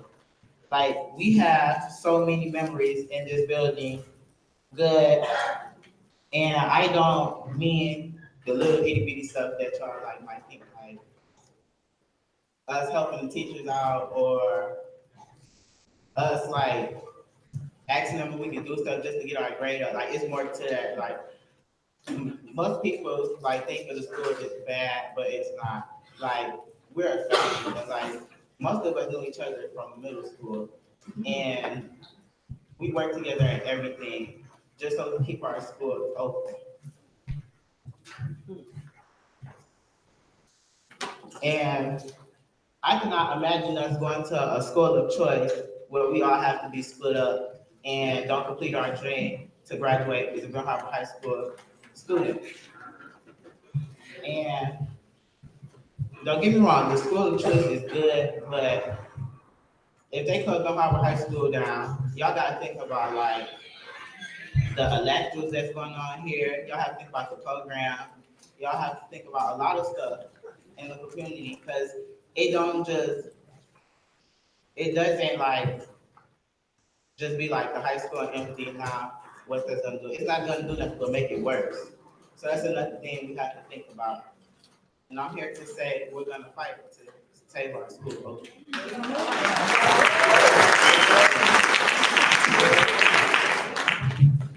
Good evening, Board of Education and Ben Harbor community. My name is Sincere Archibald, and in the fall, I will be a senior here at Ben Harbor High School. I am also a Peace for Life Youth Ambassador, and I'm here tonight in support of my community. I am a product of Ben Harbor area schools, and I care deeply for the continuing of our education. Governor Whitmer has the audacity to try to close our school. It's upsetting that instead of trying to solve the problem, you automatically move to shut the school down. Our parents and grandparents graduated from this school. I will be the third generation female to graduate, and we're not giving up. This school will flourish and live on. What about us, our feelings, our thoughts, our opinions? If this community was given the same opportunities such as books, money, patience, and time as some of the other surrounding communities, I'm certain we wouldn't be here tonight about this issue. Ben Harbor High School has produced several talented educators, athletes, entrepreneurs, entertainers, and all-around stand-up citizens. Don't move to give up on us. We matter. We exist. We still roar with Tiger Pride regardless. Thank you for your time.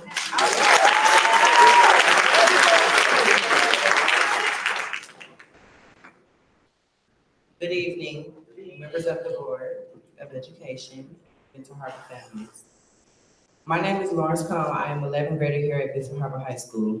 I'm also a Peace for Life Youth Ambassador, and I am speaking directly to the governor and her administration having the guts to shut down our school and attempting to deny us an education in our community. I feel that no one acknowledges us for the many academic things that we succeed in. In the beginning of the school year, the world was lied to and stated that only 30 seniors were qualified to graduate from the class of 2019. 38 cool, period. That was one of the many ways to make our school look bad. Now it's the end of the school year, and the seniors of the 2019 class of Benton Harbor High School pushed through and did what they had to do to graduate with integrity and pride.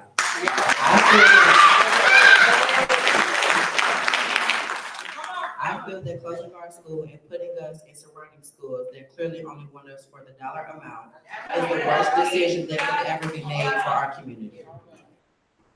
Governor Whitmer, I ask that you make a decision regarding the closing of our school as if you had a child in my grade. What is a city without a high school?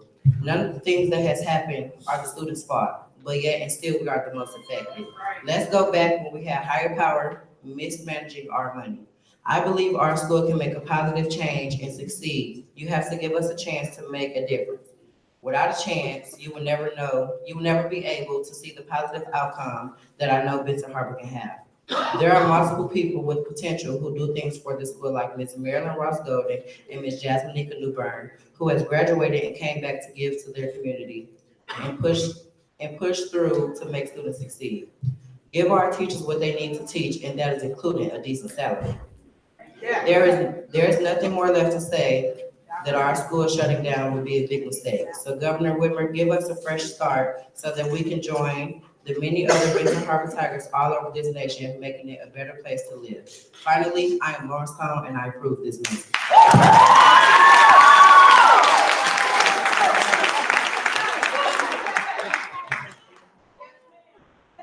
Good evening.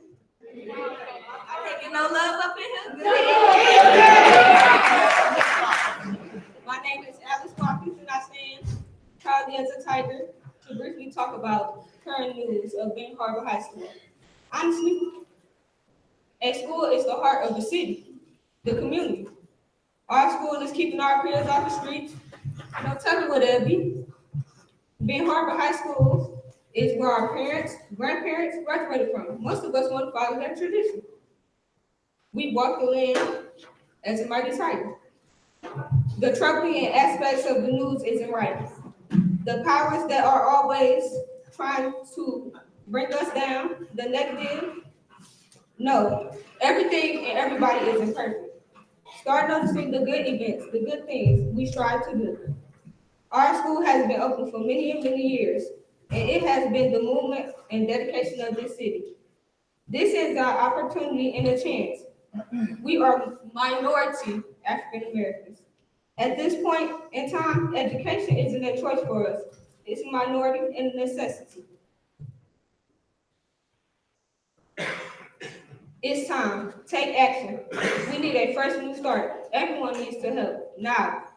The big companies in Benton Harbor like Whirlpool, Myers, our very own Boys and Girls Club, local banks, car dealers, factories, and the entire business community need to help solve financial problems. Where is BHAS without community love and support? I want to thank the Board of Education, the teachers, the staff, and especially our Mayor Muhammad for the hard work and dedication he has put into our community. This is a message for Ms. Whitmer. We can and we will fight back.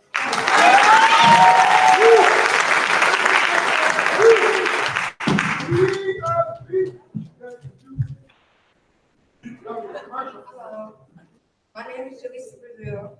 Before I get into my speech, I just want to say, I thought this was for us. I thought this was for the kids. I thought this was about us saving our school. Now, don't get me wrong, everybody that spoke, I just want to say I really do appreciate you coming out here and speaking and trying to save our school just as much as we is. But we got a little frustrated over there because I thought we had a voice too. Yeah. We came up here to speak and let you know why we want to save our school. And y'all was kind of taking a little bit of a long time. I thought we had voices too. Why can't we all stay in the streets? Use your voice. We just wanted to come up here and tell you how we feel. All right. This school means a lot to us, and this is happening to us right now in our school. Some of us still didn't even graduate, and we might not even get a chance to if we don't get a chance to speak out and tell y'all how we feel. quote unquote, I'm not saying this was exactly what just said, but didn't just say that kids have voices too? And without y'all hearing what we saying, how we gonna speak if y'all keep talking over us? You can't speak. That's not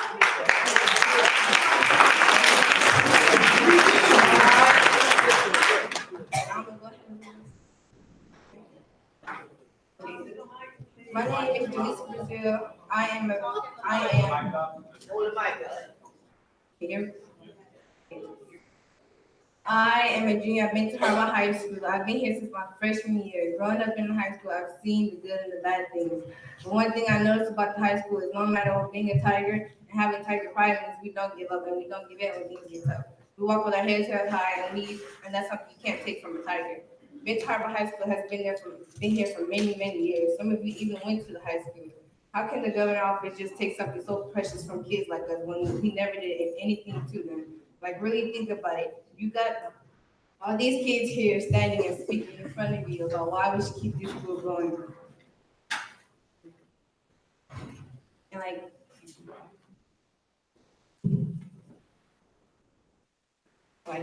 really think about it. You got all these kids here. Now, no school, the high school love us Tigers more than any high school could ever love us. The high school knows us better than any school does. We've grown in high school. We've made a relationship with the people here. We grew with the high school. The high school is our home. We've been here for a long time. Bench Harbor High School has been there for when everybody else thought we would fail. Bench Harbor High School give us opportunities and show us the way when no one else can. You only see the bad things about our school. You never see the good things. You never seen the kids who come into the high school and leave with $1,000 scholarships because how smart they are, how excellent their grades be.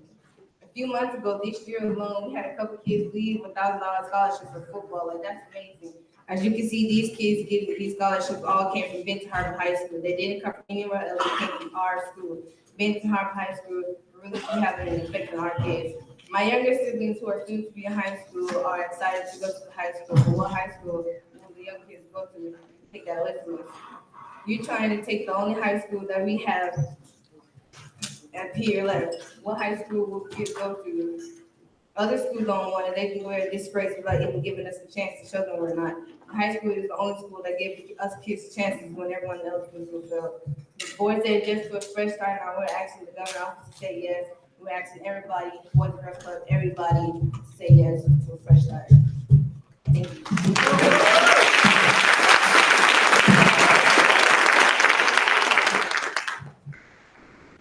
Good evening, everyone. Good evening. Students, faculty, and school board of education. My name is Remington Buckner, and this fall I will be incoming junior for Benton Harbor High School, and I will fight for my school. And I want to be here my senior year, and I want to walk this field as long as with my parents, with my grandparents. I will be the third male out of all my uncles to walk this field. And I am a Peace for Life youth ambassador. Benton Harbor High School, we all know that it's the heart of this community. I was born and raised here in Benton Harbor. I was born as a Tiger. I've been a Tiger since kindergarten.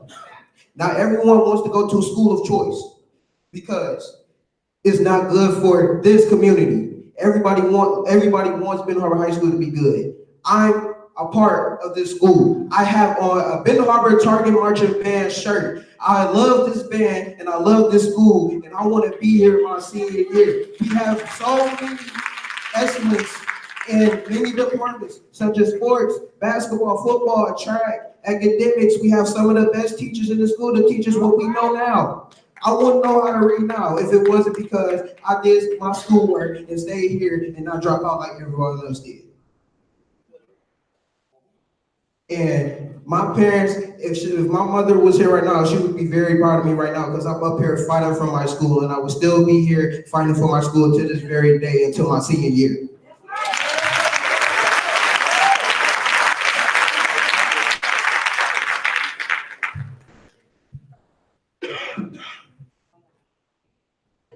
Good evening.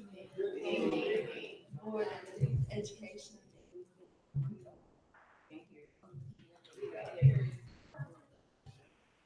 My My name is Emile Sloan, and I'm currently a freshman at Ben Harbor High School, graduating class of 2022.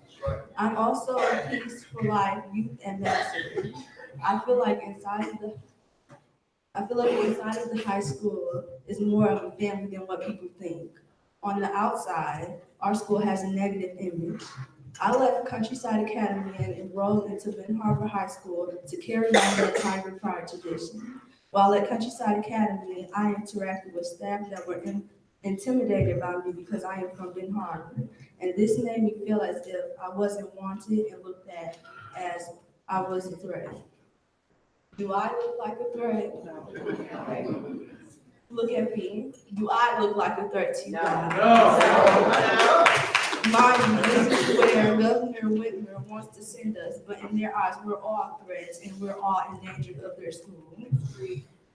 I'm here asking that Governor Whitmer would join us to change the negative image of our school into a positive image and to give us another chance for my fellow classmates, futures, to have a fresh start. Again, I'm Emile Sloan. Thank you for letting me speak for what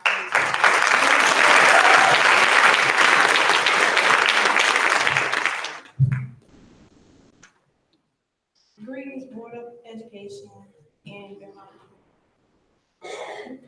I am Adriana McFall, currently in the 10th grade.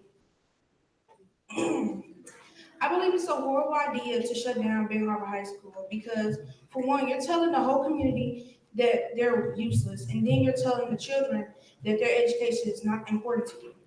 Some of us already feel useless enough when people go on social media and talk down on us like they know us. You know nothing about us. You only know what the media shows, and that's only negativity. We stand before you today to show that what you guys are doing not only affects the community, but affects us too. Numbers don't define our intelligence. Nobody is going to fight for us but us. No disrespect, but you guys have the resources to help. And all we ask is for your help. Again, my name is Adriana McFall.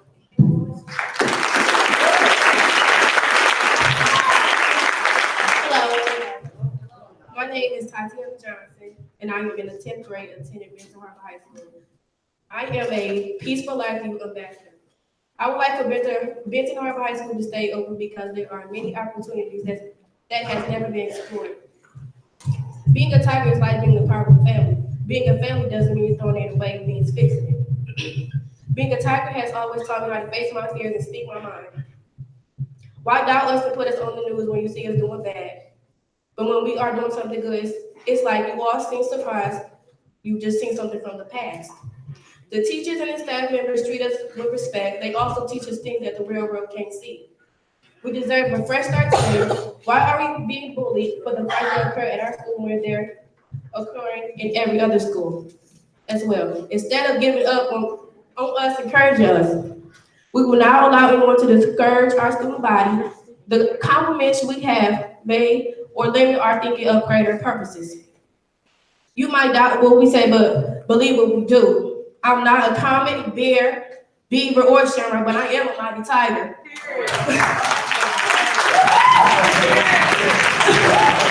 We are loved just as you are. Thank you for your time.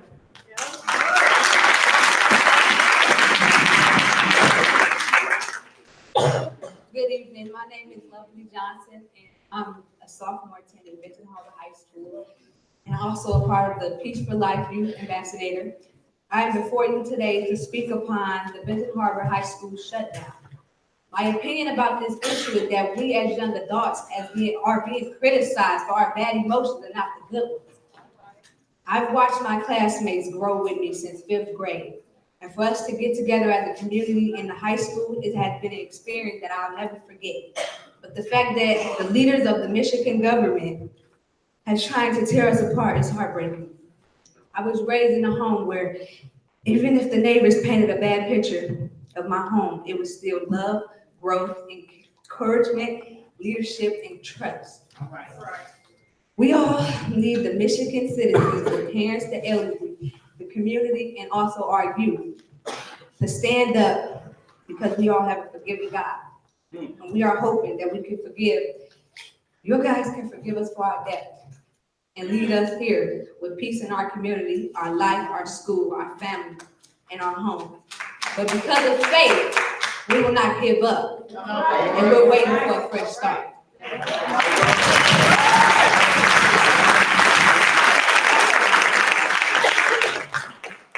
Hello, good evening, everybody. My name is Christopher Scott. I'm a graduating senior from Ben Harbor High School.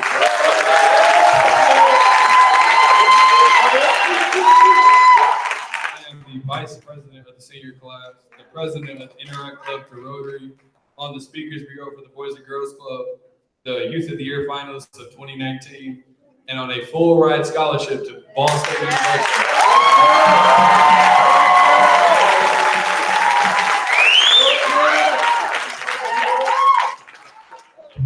This is the school I grew up in. This is the school that I always wanted to go to. I've been attending Ben Harbor since I was in preschool. I've been classmates with my fellow classmates ever since then. And Ben Harbor is said to be not college ready.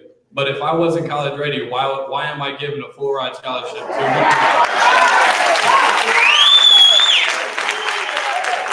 to one of the biggest architecture universities?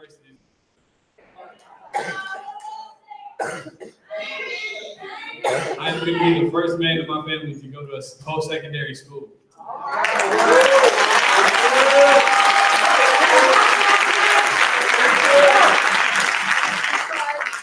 The history of this school means everything to me.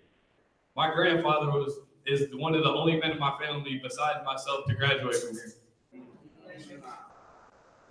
I'm on the first undefeated team in Ben Harbor football history. I am on 3 consecutive football playoff years, and I am one of the only white children to attend this school.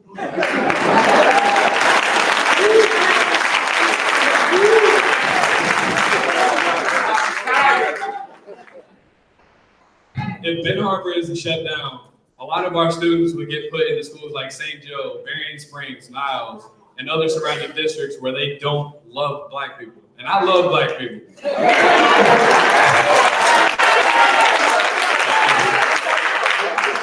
Being the only white kid in the school, I've seen a lot of things that a lot of my other friends outside of the school district don't see on an everyday basis. They walk through Ben Harbor scared, thinking somebody's gonna do something to them. But I walk through this city with everybody showing love to me. And I think that they need to start learning how to love other people because institutional racism is a thing. And I'm just now learning that through this year through my teacher, Ms. Shay Briggs right here.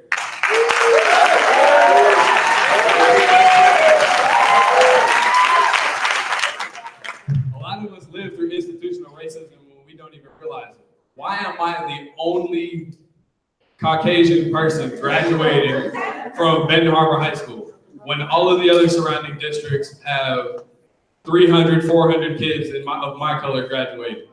But I'm the only one in this entire school besides teachers.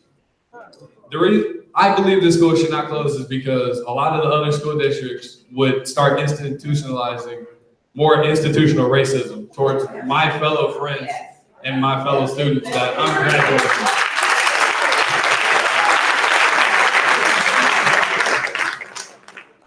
In this school district, I've been through many coaching staffs, many different teachers, and all of these teachers still show up to anything that has to do with Ben Harbor, even though they're not a part of this district anymore.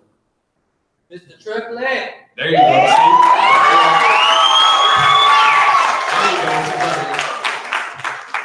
Mr. Triplett is one of the very few people that.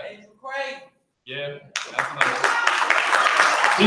He still comes to every football game, every event that has anything to do with our name in it. Every school board meeting, anything that has to do with us Mighty Tigers. And he is a Ben Harbor alumni, and I'm striving, and this Friday will become a Ben Harbor alumni.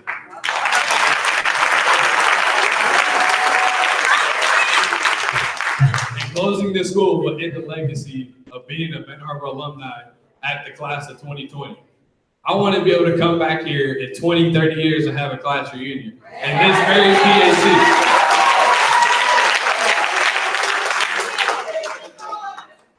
So to the governor, Miss Whitner, please keep our school open. I want to see more people graduate from here. Thank you.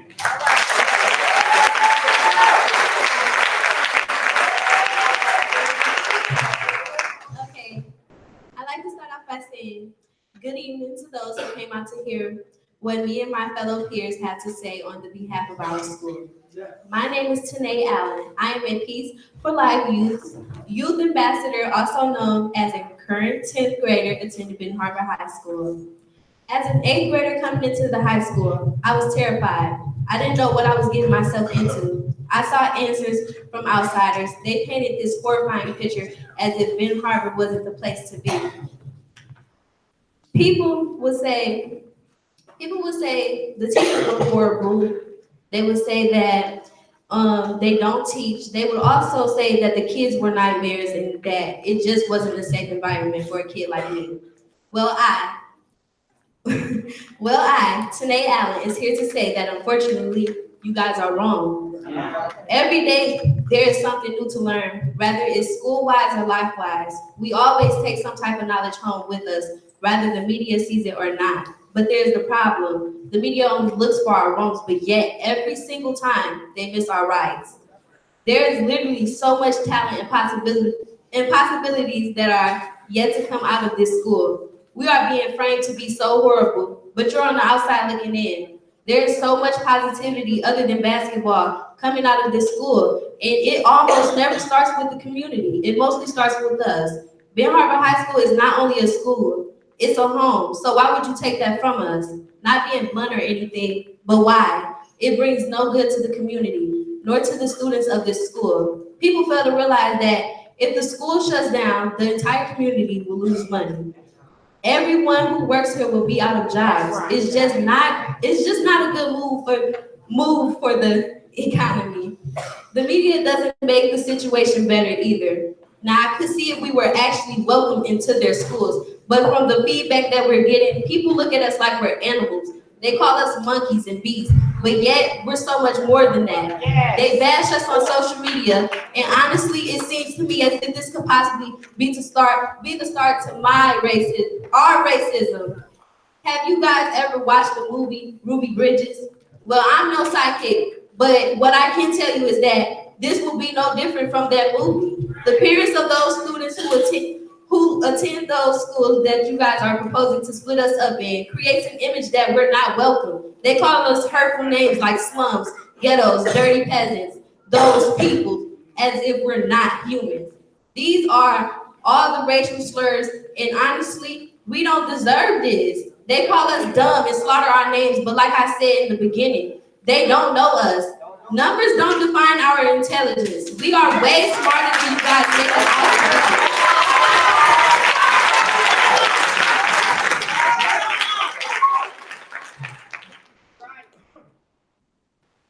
It's not about the school anymore. And not to sound selfish, it's about us. You guys just don't get that. The history behind this school is so magnificent. I was born and raised into a tiger. I will not stop until you hear my roar. Not a roar of ignorance. Not a roar of ignorance, but a roar of integrity and elegance. I am Tanae Allen, and this will not be the end of my roar.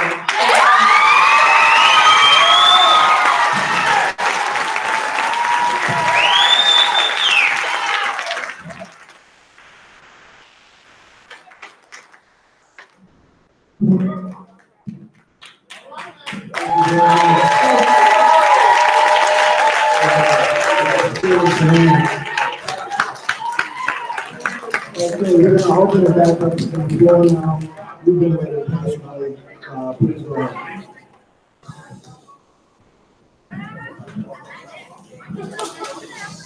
I want to say good afternoon or good evening to each and everyone. I'm Bishop Bernadette Jefferson from Flint, Michigan. I represent Caution, Citizens Advocating United, together to inform and organize for new direction. I represent Democracy Defense. I represent CBOC, Citizen-Based Organized Parties. I represent a community that have been through war and hell. I represent a people that we stand in recognition that if one of us fall, all of us falling.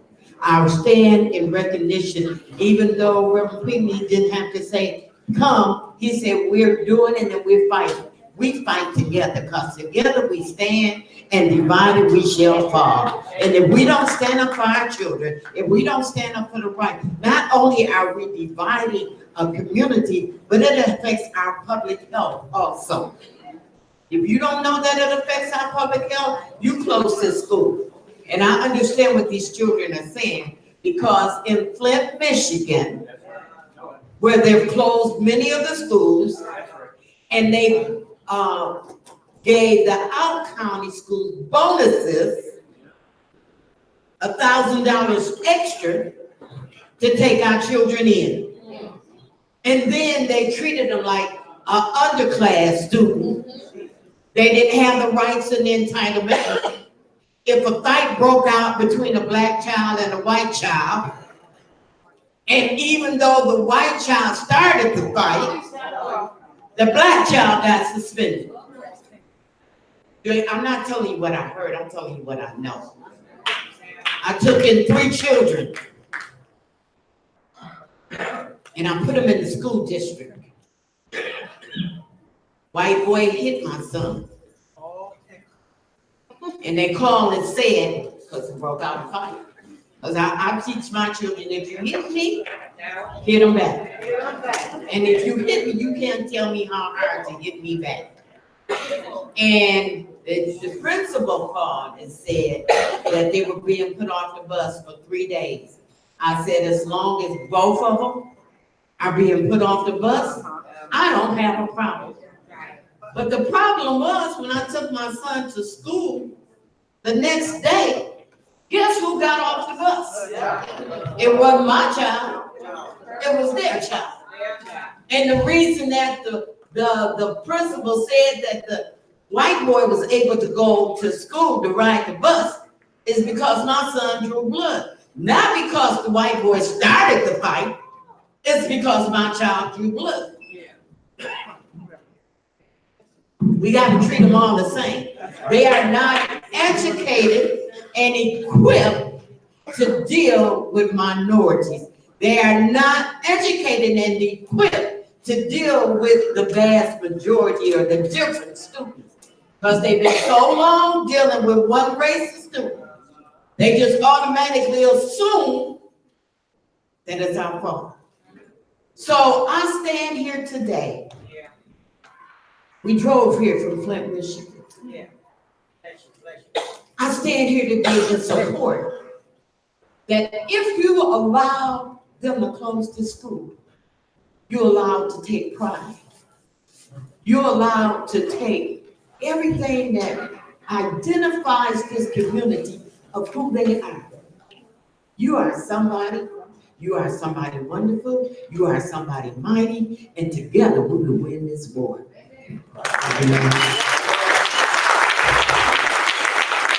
My name is Russ Galan. 23 years ago, I wrote a book about a movement and a plan to dismantle public education in Michigan and the network that was being built and put in place to do it. That was 23 years ago. It's live and well in the state of Michigan. It was funded by the DeVosses that came out of West Michigan, a little north of here, of course. And this network immediately used their influence to pass a charter school law that allowed public money to go to private school owners. That's what charter schools are. It's an unconstitutional law because the Michigan Constitution says in Article 8, no public money will go to a private school. All charter schools that are getting public money are unconstitutional and illegal. Now, the governor says she wants to put a new charter school in here. Nick's on that too. So here's what the point I wanted to make. Every place where the state has injected itself in public education has been in urban districts, not suburban districts. I've been in suburban districts where they had deficits for, let's say, 17 years. And the state of Michigan said nothing to them. But they were stepping on my city and destroying it and sending in dictators who abused verbally and financially and educationally the students of Detroit. We had an emergency manager came in, his first meeting was to do this. He called in all the special needs parents. We had 75. We had severe special needs schools. Children of 15, 16 years old, still wearing diapers, totally blind, totally unable to hear. We were taking care of everybody and doing a great job. Yes. Here's what the emergency manager that represented Rick Snyder said to the parents. I do not care about your problems. I don't want to hear about your problems. You go stand in line behind 4,000 other people. And those parents cried. That's what the state of Michigan really meant to us. We had a financial surplus, a big financial surplus when they took over our schools. We had rising enrollment every year in the 90s, even though the city population was declining. We had test scores in the middle of the state. No matter how good you're doing, it isn't good enough because their plan is different. Their plan isn't to keep you going on that, it's to take you down on that. Granholm was against us getting an elected school board back after John Engler abolished it for 7 years. And so she brought in an emergency manager after a couple of years of school board, and for 7 years we had these emergency managers. Okay, we've hardly had an elected system in Detroit for 20 years. So this is what the state is about. And they took us, when we had before they took over, we had, what, Helen, about 175, 180,000 students? 181,000. They immediately started destroying it. They put us in $250 million debt immediately because they were looting it. I'm going to tell you right now, they brought in organized crime corporations into our school district. And I knew people who worked for them. I knew exactly what they were. When the state of Michigan organized a plan under Snyder in 2017 to close what Denise was it, 34 schools across the state of Michigan? 38 schools, thank you, Tom. Denise and I did some research on it. Every school that they targeted for closure was majority African American population, whether it was in East Point or Kalamazoo or Upper Michigan. All this has been intentional targeting. That's right. Hope that's not me. So if you were in Pontiac, Inkster, Buena Vista, Ecorse, Highland Park, Detroit, Flint, Chicago, or North Carolina, or New Orleans, you suffered because your community was African American. Snyder and Granholm worked with the Broad administration to start dismantling every urban school district in this country. Started in LA, Kansas City, every place where there's an African American community, they came in to try to destroy it, and they were big in Detroit. The state's intentionality is absolutely should be clear to everyone. There's no debate, there's no discussion. When they say that there's a problem in your high school, and it's a problem you created. The last people we want to put a nail into the coffin of our school district are the people that created the problems to begin with. They need to go. I guess I would probably run my time out. Thank you. Fight, fight, fight.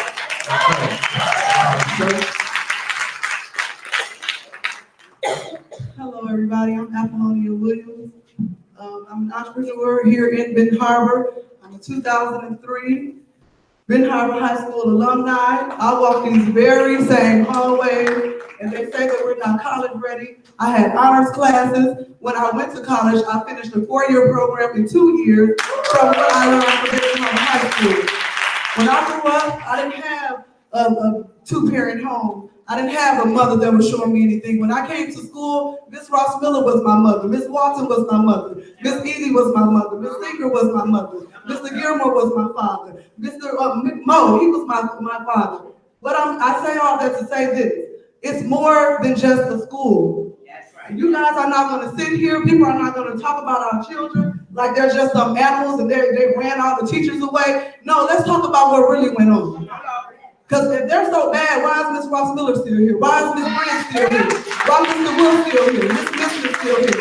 So they're not going to talk about these students like they're just so bad and they're running all the teachers away. No, you guys, this stuff has been planned for years. They've got rid of so many teachers 2 or 3 years ago. They started with Mr. Triplett and they went on after that. It's all about personal gain. It's not about our students. And once it becomes about our students, we won't have these problems. If you have money to come and build land and make condos, then you have money to do something conducive to our community. If you have money, I just want you to know, anybody that has sense will know that if you see these private schools, and they just said, after dissolving their schools, how their community was detrimental, how it was so detrimental to their community, how is that going to help? That's insanity doing the same thing over and thinking you're going to get different results. It's the same thing. Once you guys get rid of this, they get rid of this high school, and it's not even, let's be clear, it's not even just about closing it down. Let's talk about this charter school thing too. Whitman's not by herself. So let's be clear on that. So check these insiders too. She's not by herself. She didn't come up with this on her own. So what we have to do is check some of these same people that sit in these meetings, they're sitting here with 2 faces. It's not the same. She's not doing this alone. And guess what? I'm not political. I don't care about that. I'm not here for no gang, no adult. I'm here for these kids because guess what? I come into this school. I walk these hallways. I'm a parent. And I bet you every teacher and every security guard in this school don't have to call you when I come through that hallway. It don't have to be nothing wrong. They don't have to call me. Sometimes they say, Abby, what you doing here? I'm just doing my walkthrough. To me, and don't you think? This is all these kids, when you look at these kids, she can't come face these kids. Because when you look at these kids, you can't have a heart and still want to do this to these kids. A charter school is not the answer. That's not going to help either. What you guys need to do is implement those programs that we used to have when I was in school. We had National Honor Society. We had Sailor Club. We had Key Club. We had plenty of programs that helped us. We had plenty of teachers that helped us. Mr. Triplett, that's my father. He met me in high school, going to this school, and we developed a relationship in school. That's because teachers did more than just teach. They had heart for their job. But guess what they're doing? You bring these teachers in that want to work in these areas. They know when they come to these minority areas, their student loans will be forgiven. It's all kind of benefits. So they come here and they get what they get their benefits and they leave. These children are running them away. So they're going to quit saying that about these kids. I came here and sat in a room. I talked to it was 600 and something kids in this room that I spoke to. You can hear a pin drop in here. And they asked questions at the end that correlated to everything I spoke about, which let you know that they were listening. These kids want to learn. And just because we don't have $18 million, and they don't have $18 million, they shouldn't have to suffer for poor leadership. They shouldn't have to suffer for poor money management. This 18 million, why they wasn't talking when it was 1 million? How did you let it get to 18 million? It's a plan. They want it to be like that. We got to open our eyes. These children want to learn. But they should be given a quality education. And like I said, success is not about how much money you got, it's how many lives you can change. So keep your eyes open. It's not just women. Pay attention to your neighbor and make sure they're on the right side.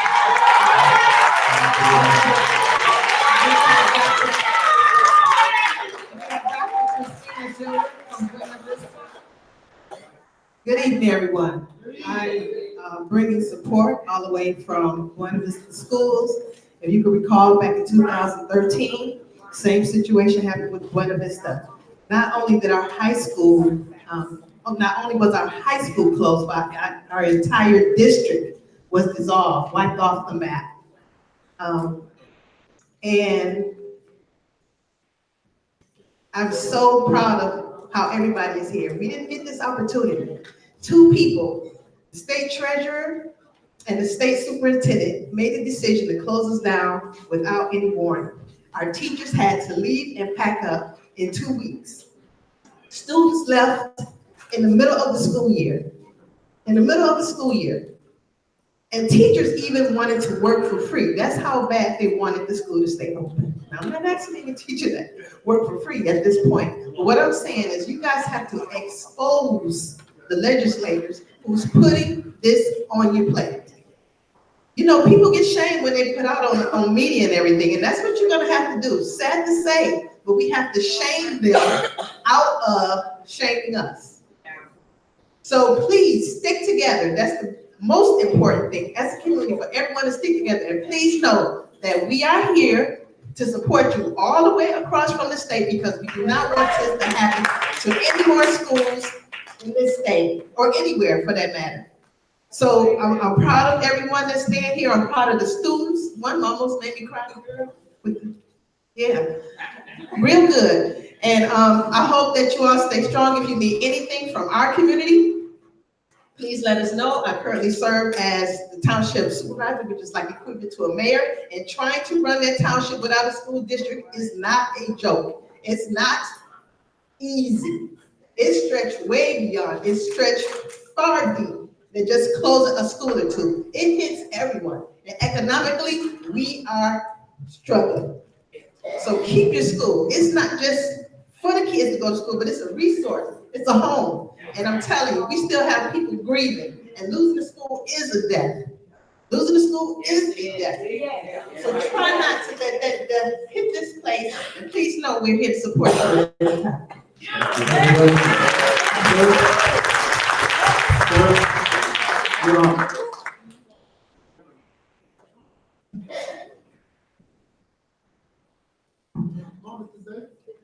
Good evening, board, members of the audience. I'm Herman Davis, past president of the Detroit Board of Education.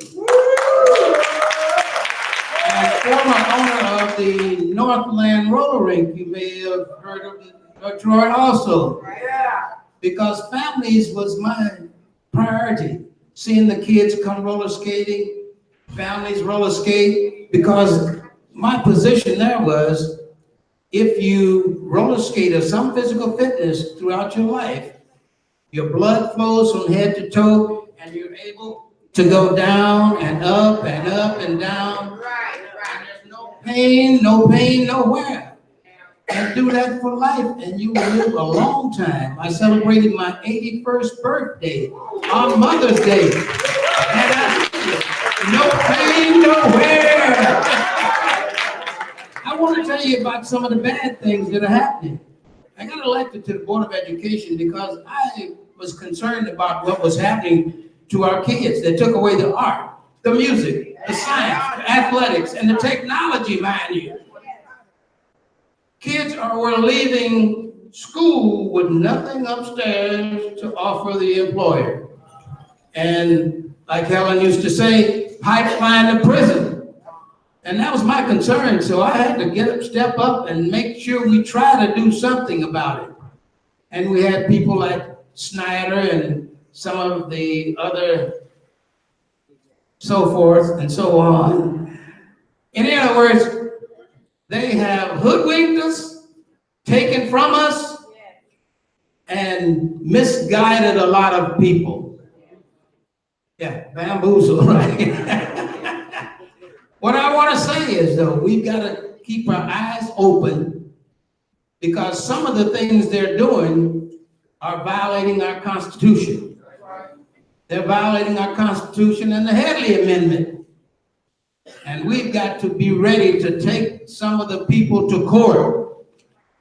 As a member of the Board of Education, me and some of my colleagues, you may have heard when we sent 12 principals to jail for stealing money from our kids. Some people got to learn that they can't take from our kids. Because we love them. We love them. And one of the things I want to tell Whitmer is she's taken on her staff, Doug Ross Charter. Doug Ross. And she's being pushed by DeVos, Secretary of Education. So we know what she's doing. And she's only been in office 6 months now. And she's doing all these crazy things she said she wasn't going to be doing those things. So we've got to keep her feet to the fire and make sure that she does what's important to our kids, because of the 2,500 block clubs that I hear saying, wait till 2020, wait till 2022. We're going to let her know we didn't like what she's doing. Have a blessed day.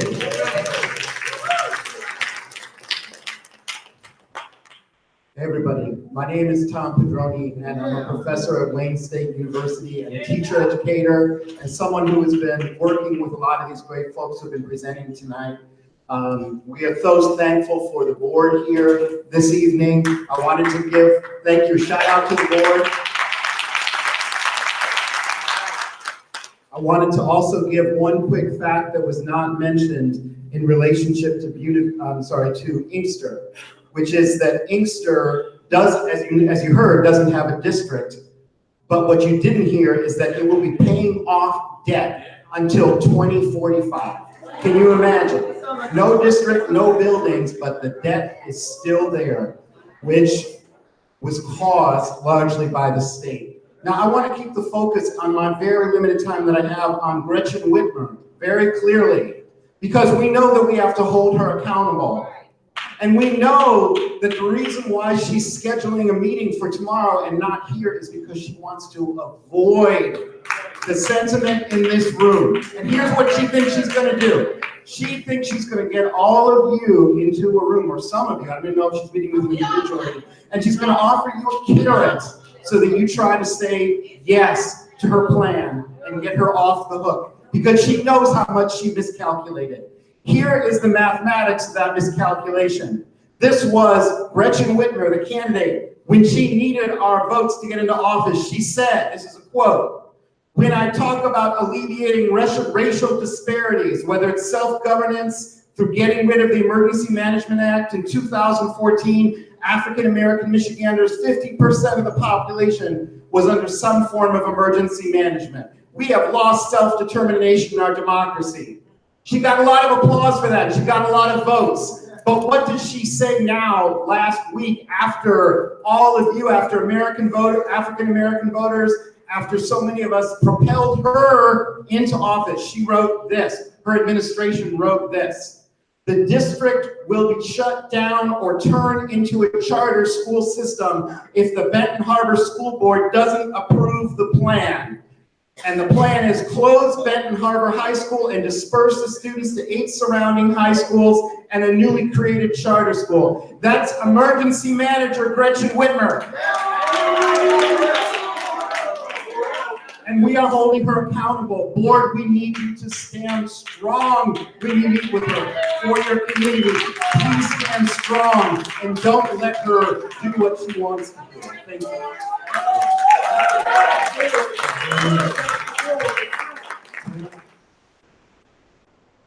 Hi, everybody. My name is Michelle Bruskowski, and I'm from Grand Rapids, Michigan. I'm with Grand Rapids United Progressives.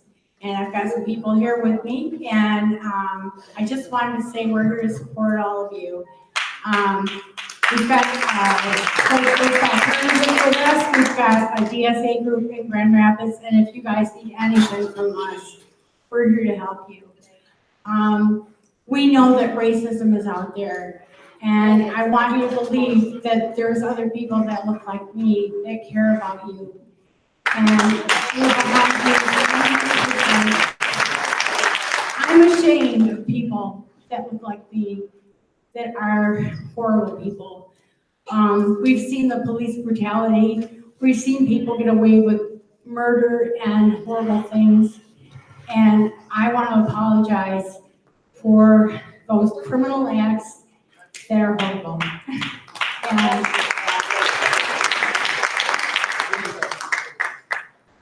one thing that really struck me while I was up here was that young lady that was standing there, and she was talking about her grandparents and her parents that had graduated from the school.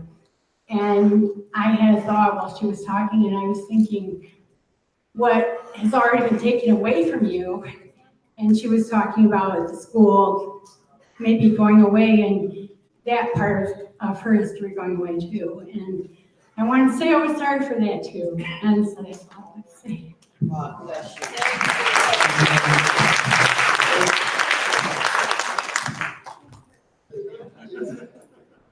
Bye. I'm gonna say this and see how we reaction. Jumbo! Jumbo. Okay, there's a few Africans in here. Now, my name is Victor Gibson. I'm a retired teacher from Detroit Public Schools, where I work at the Malcolm X Academy First African Centered Public Schools, charter school, public school, and this is for you, the young people. I know you elders, y'all talking about, but I want to talk to the young people. Your fight starts 10 years ago. We are getting old, as you can see. I got gray hair here. We fought 2 years to get the African-centered curriculum in our schools. That's what scared the hell out of them. Because what we were doing was healing the minds of African people. And we were doing it through education. Black history was not once a month. In the African-centered schools, by Montgomery, Paul Robeson, Malcolm X, Catherine Blackwell, we taught us every day. Every day. You want to teach us how to read? Give us something that's readable. Give us Malcolm. Give us Nicky Giovanni. You all don't read nothing you don't like. You think the children are going to be any different? If you want to have a successful educating learning experience, because remember, the goal of education is not to get a job. Other than that, the goal of education is to solve problems. That's the goal. And some of us are not educated enough to solve this problem. Because we're still looking for the democracy that was inherited in the forefathers who built this country that have now been taken over and undone. You have money that makes all the decisions now.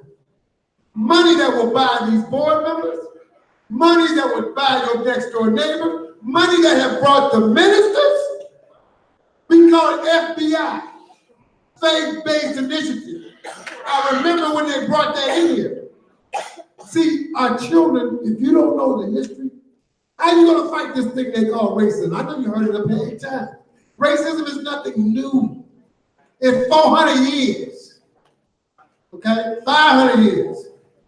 It's not that racism is just a black and white thing. It's a mental consciousness thing. Because we got black folks who are racist against our own. Against our own. Okay? And like the white tiger that was up here. In our school, we had a young boy named Bruce Festuba.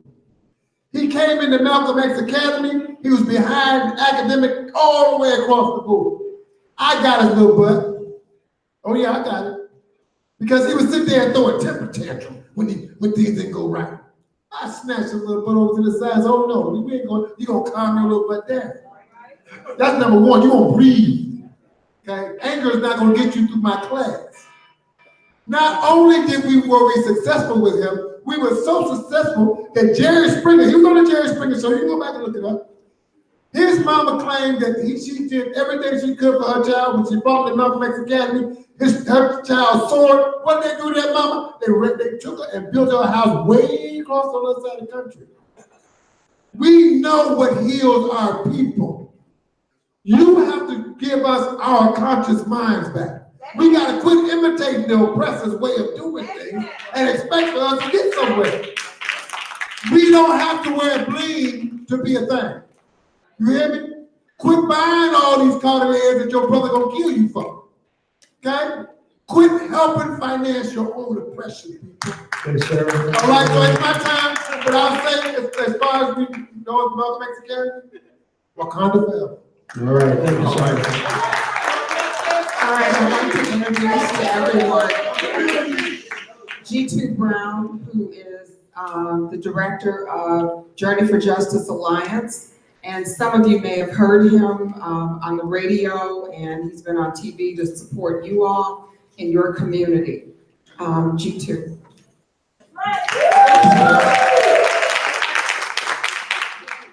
Wasn't expecting an introduction, Mom, but just to the board, I want to thank you for your courage. Again, as stated, my name is G2 Brown. I'm from the south side of Chicago. I am from the first neighborhood in the United States that was targeted for massive school closures, which was the Bronzeville community. The Bronzeville community on the south side of Chicago was very similar to Benton Harbor. We are right next to Chicago's historic lakefront, and we're 10 minutes from downtown Chicago. So we have been a target. I'm not going to use the word gentrification. I'm going to use the word what it really is. We were targeted for Black Purge as early as 1992. The only thing that has stopped stop the absolute removal of all of us from the neighborhood was a local community-based organization with members that knew how to organize. And so I want to share a story with you if I can. First, to the board, we provided you some information, just humbly ask you to look at it in your leisure. One is a report called Death by 1,000 Cuts, which examines school closings and the voices of the people impacted across the United States. The second is called Failing Brown v. Board, which we actually released in May 2018, which examined course offerings between Black, white, and brown students in 12 cities across the United States. And the last one is, two other ones, is a fact sheet called School Choice is a Scam. Many of you in the audience may have it. And I ask you to look at it and really look at the talking points, because the notion of school choice is a scam. It's a hustle. And I want to explain how it is. In 1954, when the Brown v. Board mandate was enacted, the immediate reaction of white America was not contrition for centuries of abuse. It should have been like, I'm sorry, we were so wrong. The reaction was actually U.S. Senator Byrd from Virginia calling for massive resistance amongst his colleagues to Brown v. Board. And senators across the country joined him in that fight to stop immigration. Our ancestors did not view immigration as this overwhelming desire to go to school with white people. The issue was, how could we possibly navigate the hatred where one child has a world-class education, another child in the same city has to use rocks as their chalk? And so they said, maybe if our children can go to school with their children, we can get some love. The response to that in white communities across the United States, like Gage Park in Chicago, was stoning Black students when we tried to integrate schools. The response from the United States government was not to say, oh, we were wrong. It was to enact policies like zero tolerance on the same communities that they have starved and underserved for decades. And then if you think about how many millions of Black and brown lives have been ruined through the policies of zero tolerance. How many young people just needed a counselor? How many young people came to school late because they had to walk their brother to school across gang lines? But they came like those babies who showed you their brilliance today. They serve notice to everyone in this room. See, I'm not going to applaud for children who stand up because they're cute. I'm going to applaud and stand with them because they got the strength in their backbone to stand up. So the question because in all respect to this board, they are not the power. The power is you. And now I want to share this story with you. I served on the local school council of a high school very similar to this one for 10 years called Walter Diet High School. In 2008, we had the largest increase of students going to college in the whole district. In 2009 and 2010, we had the largest decrease in arrests and suspensions with a nationally recognized restorative justice program. In 2011, we won the ESPN Rise Up Award. We beat out 600 schools across the country and got a $4 million renovation to our system, to our athletic facility. We went to the school board and said, look, despite the fact that you closed another high school and dumped 200 children in our school, we rolled our sleeves up, look what we did. And the response of the school board in 2011 was to vote to phase out Walter Diet. Despite that, so I want to say this to you, sisters and brothers, I am not some rabble-rouser. I am just a man who has been shown through my lived experience that truth to power does not matter anymore. Because they don't care if you're telling the truth.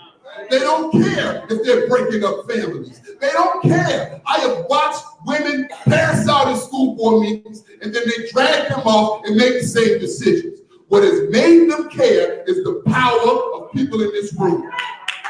So when they said they were going to close Walter Diet High School, two students, Kashandra Neal and Diamond McCullough, walked in my office, closed the door like you know little sisters do, looked at me and said, what are we going to do about my school?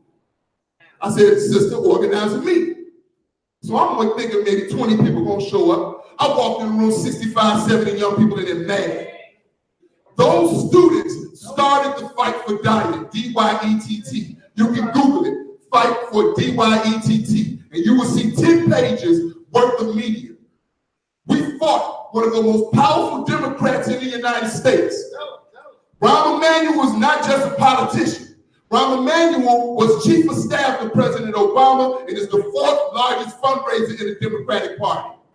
We knew that to beat him, we had to go national. He didn't care about his local reputation. So we waged a 4-year fight.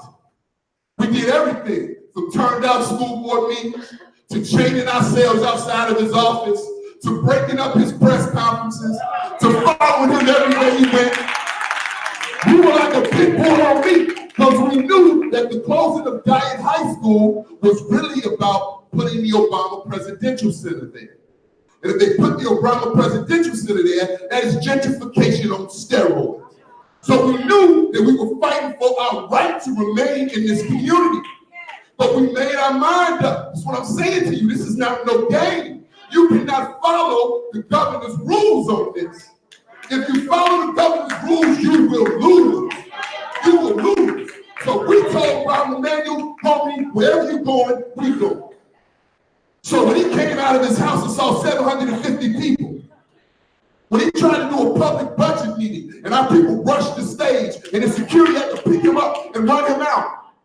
Because at the end of the day, when you look at these young people, when I look at young people in the face, I'm not going to sit there as a man and let them do this to them. I'm not going to call myself a man and allow people to sabotage the education of my children. So if it means I got to go to jail, so be it. If it means we going to sleep here all night, so be it. So in order to win the reopening of Walter Diet High School on August 17th, 2015, 12 of us, including that queen right there, stand up. Stand up. We waged a hunger strike. We waged a 34-day hunger strike. And you're probably looking at me and be like, yeah, right. But what I'm saying to you, sisters and brothers, is that a society that has never honored the mandate of Brown v. Board, they owe you. You don't owe them. They owe you. They owe you. So after 34 days, the same CEO who said he wasn't going to back us up had to stand behind me at the press conference as we cut the ribbon on a high school with $16 million of new investment. Do you understand? So the question becomes, sisters and brothers, the question becomes, what are you prepared to do to win? That's the question. If the governor, in my mind, if the governor ain't gonna come to your meeting, bring the meeting to her. I give you my word. I give you my word. I got people here that know me well and know where I live. So if I'm lying, they can get me. I'll bring my sleeping bag. I'll ride from Chicago with my sleeping bag. Let's go to Lansing. We ain't leaving till we get some justice. But see, you all want more than just your school open. What about after decades after decades after decades of disinvestment, a world-class pre-K through 12 system of education in Benton Harbor within safe walking distance of everybody's home? Nothing less. Nothing less. I will close with this, sisters and brothers. I will close with this. When I say people, y'all say power. People. People. People. People. The greatest weakness of any oppressor is that they always underestimate the oppressed. See, they think you a nigger. They think you a nigger. They think you a nigger. They don't know that Ida B. Wells courses through your veins. They don't know that Marcus Garvey courses through your veins. So the way we got our parents to stand up is we stopped going to the damn school board meetings and we started meeting in our organization and we started envisioning what we wanted. And whenever we talk down, my charge is to be like, no, mama, if you could dream, what would you want for your baby? And we developed a pre-K through 12 system of education proposal for Walter Dyer High School and 6 of its feeder schools. The American Education Research Association said it was the best academic proposal they had ever seen. Now here's my question. Do you think the governor is going to develop a proposal that's to your satisfaction? No. So there's an opportunity in their underestimation of you. The power that you have, your superpower is that nobody talks to black people and say, what do you think, and mean it. Do you hear me? Yeah. Nobody goes to Miss Johnson, who has a high school diploma, 4 kids, works at the Walmart, got a candy store on the front lawn. Nobody goes to her and say, what do you think, and mean it. That's your superpower. Do y'all hear what I'm saying? You can build a vision for Benton Harbor that is infused by the power of all of you. And people will support it because we're not used to being asked, what do we think? We're not used to being treated with dignity and respect. The I Promise School by LeBron James is a model. It's a model. And I believe that's the type of support that athletes can give. Support to community visions. They're not going to do it for you. They're not going to do it for you. Yeah, yes, sir. Last thing I'll say is this. I've been sitting down for a long time, bro. No, respectfully, I'll stop. I just want to say this.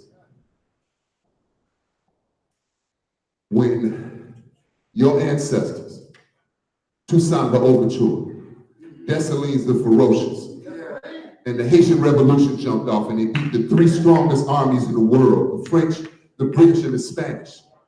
The work of the slave industry was to make sure that captives that lived in North Carolina, South Carolina, Texas, didn't know about it. They didn't want them to know that freedom was possible. So they banked on our isolation. Am I making sense? They banked on our isolation. But we have a network now. There's a statewide network and a national network of butt kickers that got your back. They got your back. So build your network, organize.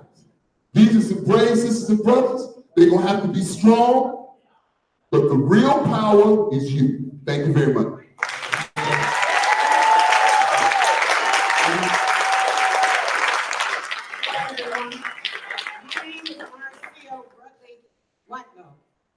I am a 1969 graduate of Benton Harbor High School. We have our class reunion this year. I'm also a parent. At the age of 54, I took in my great niece and nephew, so I'm raising kids again. I had to put my 9-year-old ninth grader in Benton Harbor area schools. Like you say, they have a no tolerance for the students, black students, in these district schools where they want to send our kids. When they send them out there and they put our kids out, where the hell are they gonna go? They will not have Benton Harbor High School to come back to. So what are we supposed to do with our children? Watch them run the streets and end up in jail or murdered? We cannot stand by and let our children be put out in the streets. I'm begging you, all of us, continue to support Benton Harbor area schools and let's get this thing done.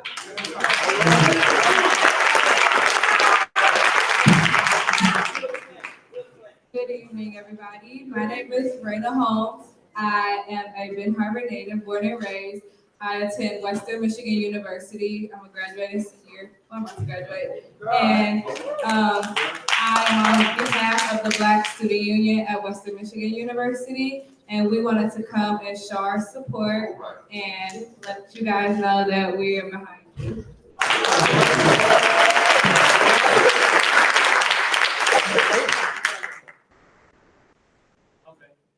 Hello, how are you all doing?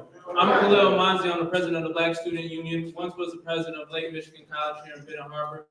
And first I'd like to say is that Western Michigan University and Lake Michigan College both have an invested interest in the school, the charter school that they want to put here in Benton Harbor. And the next thing I want to say is this is not just a fight on our education system. This is a fight for our dignity as Black people, as poor people, more importantly, as people who are not the beneficiaries of the capitalist system. This is a fight on our dignity, a war on our dignity. And once they take this from us, they're going to think they can take the next thing from us. They're going to think they can take the next thing and the next thing and keep tightening their belt on it. We can't let that happen. We got to come up to Gresham. What's her name? She's ugly. I don't know. What's her name? I forgot. We got to come up. We got to make sure that we bring the attitude that we had today, even more serious one tomorrow. And if you are a person who is not an intellectual and you're wondering where your place is in this fight, if you are a mechanic, she has bolts on her car.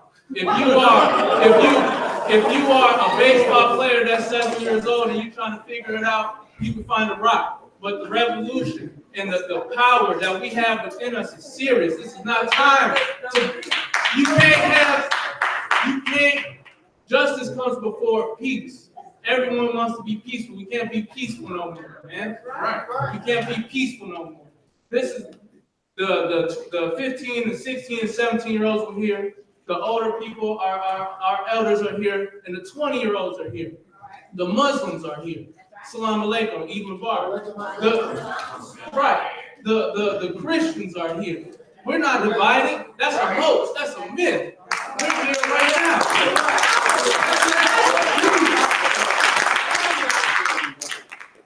We gotta fight.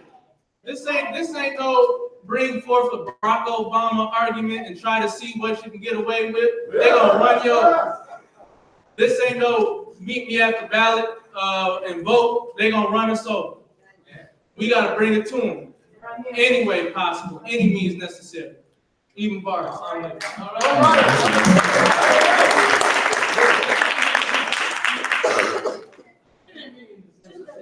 Harbor Board of Education, to the Benton Harbor teachers, and to our students. I am Shirley Tolliver. I sit on the school board in South Redwood, Michigan. And we, as school board members, have a responsibility to our students because they are our future. And if we don't stand with them, guess what's going to happen? And I just wanted to come here to let you know that I stand with you and our wonderful teachers and especially our students. Because if we do not support our students, we have no future. Mary McLeod Bethune said that our students are our future. And I just want everybody to know that I stick with you and you want to say. If things, Gretchen Whitmer does not do what she promised, it's our responsibility not to give her another term. Thank you.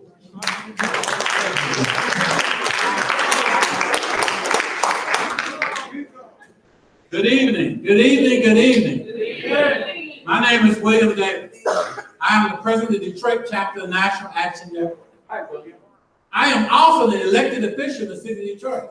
I'm an elected police commissioner. I represent 95,000 people in the city of Detroit. You know, we've gone through lots of trouble and problems in the city of Detroit. Yes. But we have a bus that came here from the city of Detroit. If you are willing to stand up and fight, we are willing to stand up with you. You cannot continue to allow people to push over you. You cannot continue to allow people to think that they don't have to respect you. That's right. In every single community that they close down the schools, especially high schools, like Highland Park that I used to live in, like Inkster that I lived in. Those things destabilize. Right. They want to destabilize to make it easier to take your property. Right. Everyone needs to stand up. We need to stand up. We need to work in unity. You know, it's not just one community, it's all of our communities. It's not just black people, but they use racism to detriment our communities. You know, it's all about economics. And we need to be more mindful of how we spend our money before we vote. You know, we need to let people know if we're displeased. You know, we need to have people calling the governor's office. You know, you can call 10 people and tell each one of them to call the governor's office and tell her that you're displeased. Tell her that she can be primary. Tell her that she don't have to be in office for a whole 4 years. Right. But it starts with each and every one of us. Ladies and gentlemen, we are the cavalry. Don't wait for somebody else. Stand up. Recognize that the power is with us. That's right. And I also, for those from Detroit, I'm going to call the bus driver and tell them we're going to be ready to start boarding in 20 minutes. Hey. This is just to let you know, you better get your butt together. Because it's a long walk back to Detroit. So, in conclusion, what do we say in name? That's the national action. No peace. What do we say? No justice, no peace. That is weak, ladies and gentlemen. I would say, no justice, no peace. Power to the people.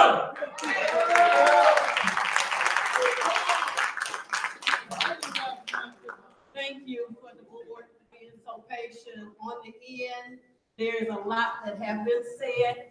I'm Gwendolyn Peoples from Detroit, a retired teacher of 32 years. And teachers don't just teach during the day. I taught at night.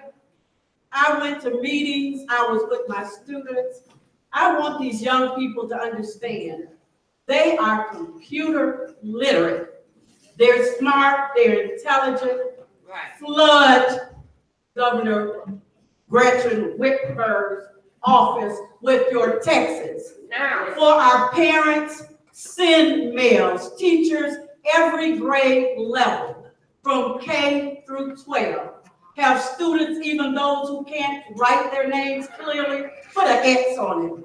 When you flood the system with mail, the mail person's gonna be upset because they're dragging in all this mail, emails coming in. You know everything that you can do to get their attention. Our school board was taken away. They were in exile.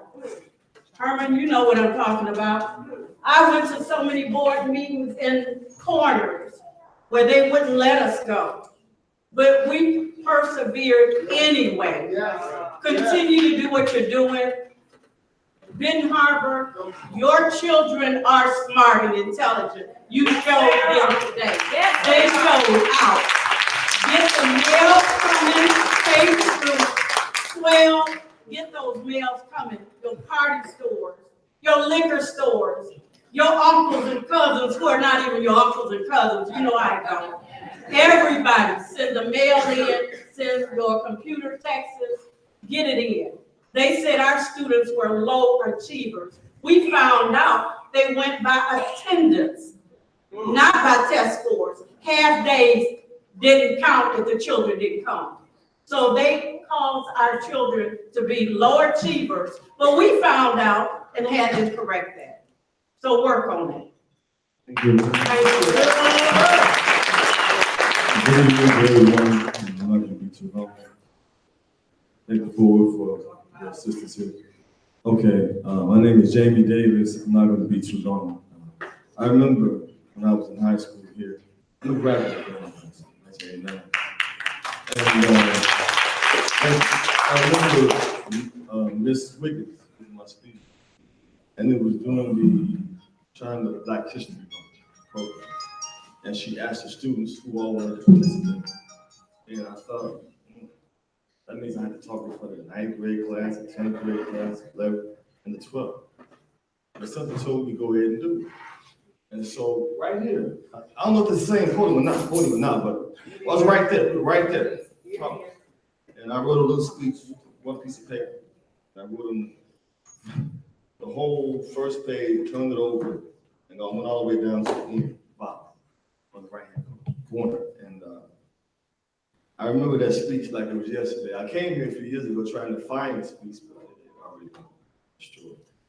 But I wrote a speech basically to Black people at that age, young, from listening to my mother tell me stories of how she lived on the plantation in Ridgely, Tennessee, and how my grandfather had to run from Ridgely, Tennessee to Benton Harbor. That's how my people got here. That's how I was born here, because we had to run from shelter. It's like all the way, and I'm here now. I was talking about racism then, and I never thought I'd be here today in front of you people here talking about the same thing. Yeah. The reality is, as far as school goes, Bible said history is best proof to reward all research, not some. And the research that we should be paying attention to when we first entered schools here. The first time we entered school, they had to have National Guard, the military, they had to have everybody just to get us into a school. That nothing has really changed after all these years. It's ridiculous. We've allowed, now I'm talking to the parents, we have allowed the school system, time past, to tell us our children were out of order and ADHD and all this. So let them give our children psychotropic drugs. So a lot of what we seeing with them, their behavior, is what we allow the school system to do. And now if we allow them to do this in front of the midst of our children, I really just don't understand how we can lift them in the family. Because we allow these people, the system to come that we trust in now. We've been taught to go to school, get education, and that's how you become somebody. But that's not the reality when you're Black. And in this society, they have the COINTEL program under J. Edgar Hoover to destroy the rise of a Black Messiah. But they gave us a Jewish Messiah.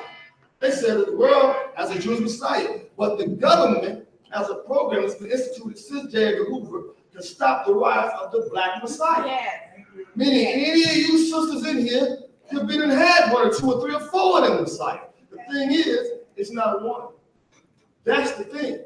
It's not one Messiah. We are a Messianic people. That's why they love us so much.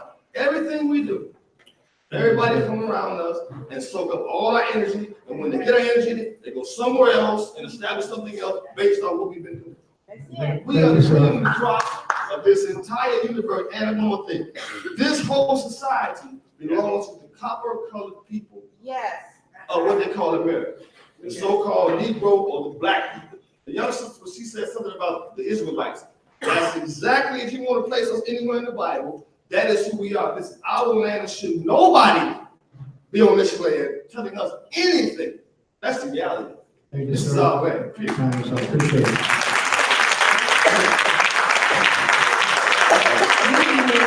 My name is Michelle George. I'm a member of National Network. Also Judge Damon Keith Group and Social Justice Group, as well as Keep the Vote No Takeover. But what I want to start out, let me give you the governor's phone number that I did call today. You do want to flood her office number. Yes.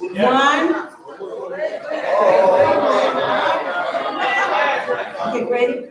1517. Okay, I'm sorry. 1517 area code 373-3400. Yes. 1517-373-3400. It does help to call the governor. I know, Nan, we have protested the DAPSEP program, which is the stem cell, when we marched in front of the state building and put pressure on her. I wrote her a letter and she pulled back on it. Yes. So you have to, hopefully when she shows up at the church tomorrow, show up and let the governor knows how you feel. And I'm also going to write a letter because I'm dealing with some issues. One more time. Yes, ma'am. Area code 517-373-3400. Area code 517-373-3400. I'm going to read a few quotes. I can do all this in 3 minutes. Nelson Mandela and Martin Luther King, and I noticed in the school they have a quote from Dr. King about doing the time is to do what's right is now. But Nelson Mandela stated, education is the most powerful weapon which you can change the world. So that's the issue that we're fighting too. Dr. King stated, the function of education is to teach, one, to think intensively and to think critically, intelligence plus character. That is the goal of true education. So that's what you're fighting for. And also, Dr. King stated during the time he was fighting, he said, we may have all come on different ships, but we're in the same boat now. So we're all in the same boat, and that's why we're here with you. And one of the issues I love the young student that's going to Stanford, how she talked about God, because racism basically is satanic, is sin. And I think about when I just left Noah's Ark in Kentucky, it talked about racism, one race. We were all created in God's race, but Satan has allowed sin to come in, and that's why you're going to always have the division of the races. But what she just did, she quoted the word about, you got to read the Bible and how God fought in armies in Jehoshaphat and in Joshua. So we're going to win the battle. As we continue on, I would like to talk about Reed Abbott versus New Jersey schools back in the 1980s. The Abbott School District versus, I had the Abbott School District, where young children in urban districts fought for education to come in their communities. We have to look at the history. When I think about George Crumb, he created the potato chip, an African American. We have to go back and look at our history, where we come from.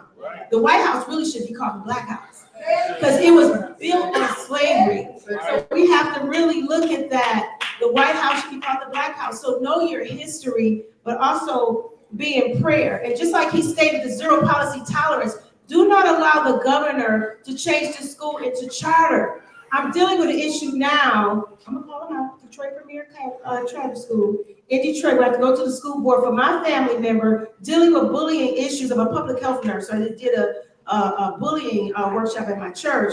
But as I was dealing with her and bullying, found out she's 8. She's dealing with zero policy tolerance, just like the brother said, where she can't wear a hoodie, she can't wear certain shoes. She's 8. And since I spoke up, and I had just left one of my sorority policy conference in Washington, D.C., in the NAACP, there was some attorneys going after Baltimore schools for kids that wear braids. It was the criminalization of Black children that I learned in Washington, D.C. So I want you to call Senator Stabenow's office. I want you to call Senator Peters' office. You have to flood your legislators. This is what they're for. And you have to fight. And then when you get a chance, get money together and go to Washington, D.C. and walk those halls like we do. So the issue is that we can win this fight. I'm glad the preachers are on, just like Reverend Pinckney. When he was up at Marquette, I wrote the Justice Department 3 times on Reverend Pinckney. And we were praying for him, and we were on phones for conferences across the country. But when we realized we can win this fight, God will deliver us in this fight, in the battle. But we have to remember that, and I just need to encourage you with that. I want to also encourage you to write Sherilyn Ifield. She's with the NAACP, the Black Attorneys of New York. I'm telling you something I know, because I've done certain things with policy. And when Detroit was I said this on 910 AM radio, because we were talking about Benton Harbor on Sam's show, where we talked about when people were talking, when I was saying hold the governor accountable, the issue is you have to hold her accountable in terms of calling her, protesting. Yes, in the DC, she's still a governor, showing up at that church, because you're gonna be in God's house and pray. But God can change governor's heart, because it's in the word of God. God has changed the leader's hearts. So he controls the heart of the leader. So he can change your heart. So the issue is you want to show up in God's house and you want to be prayerful. But the issue is to fight this battle. I want to encourage you as I sit down. Yes, sir. The Voting Rights Act, keep and remember to vote, and no charter schools, because you're going to be under zero policy tolerance. They're now retaliating against my 8-year-old family member that had to show up at the school board on Tuesday. Thank you. And I'm a registered nurse. We need more nurses in policy. Thank you. Thank you. Thank you.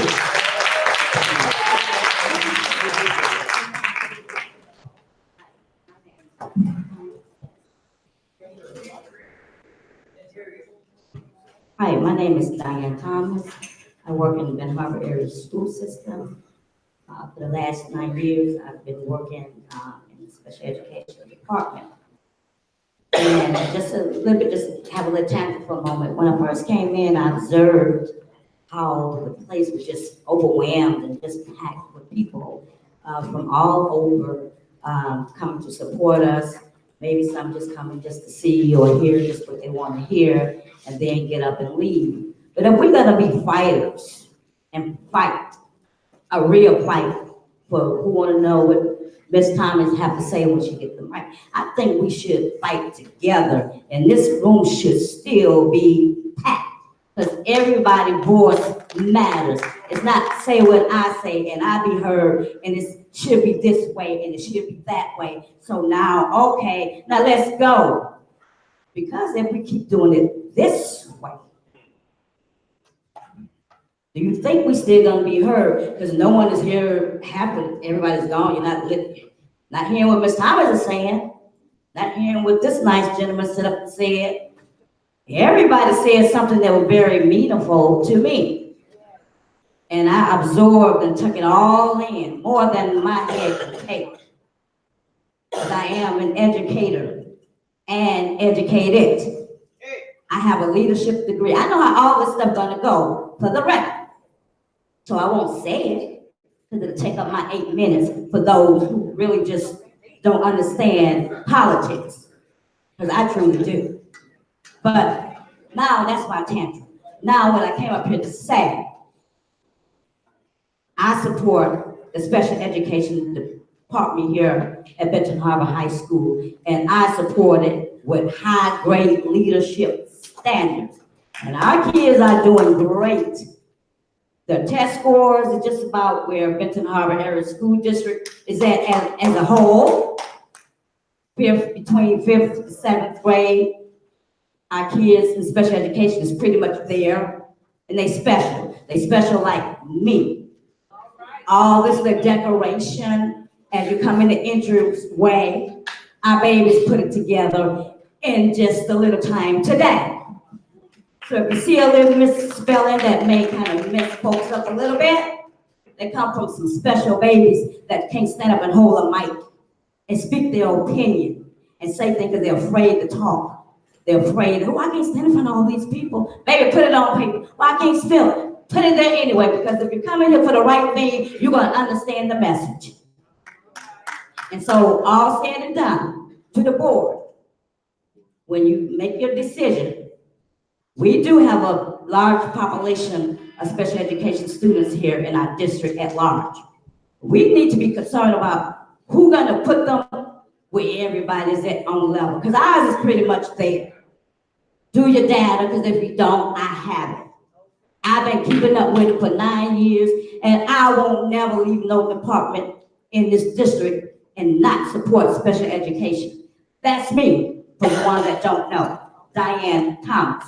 So please take them babies and consider it. Who's gonna take care of our babies the way we take care of our babies? Because in my opinion, everybody in this building is special. And you're different. Please be considerate. Thank you.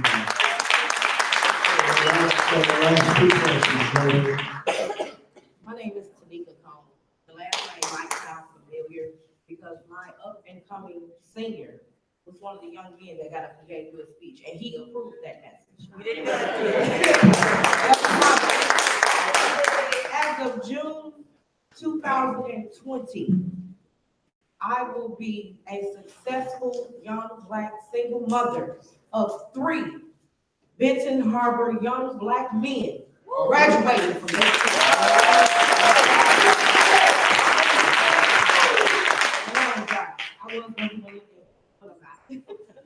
But I had my first son when I was 16. The next one when I was 19, the next one when I was 20. I didn't have any help. I was a single mother. I worked and I did what I had to do to take care of my children. As they got into high school, I didn't graduate from Ben Harbor because I was pregnant and I was put on bed. But I went back and got a GED because of something my son said to me. When he became a freshman at Benton Harbor High School, he had an algebra class. Before he made it to the high school, he was inducted into the National Junior Honor Society from a young, uneducated Black mother, teaching him the right direction. When he made it to the high school, he had an algebra class. And he was struggling. And he said, man, Mama, I can't do it, I can't do it. I said, well, baby, why don't you go outside and play basketball for a little while and ease your mind? I'm cooking dinner. He come back in and he's still struggling. I said, well, why don't you eat dinner and go take a shower and then come back at it? In the process of him taking his shower, I did his math homework and put it in the drawer. He came from taking his shower and he sat there. 10:30 at night, he's still struggling. I said, well, let me help you. His exact words to me was, how can you do this and you can graduate from high school? I'll show you better than I can tell you. He did that work and I helped him and he took it to school the next day. And when the teacher graduated and brought it back, he had an A+. I told him, I said, you don't have to graduate from that. But I'm going to tell you this. I told my children, go to school, get an education. And now since I'm teaching you that, I'm going to practice what I'm preaching. I went back and got my GED.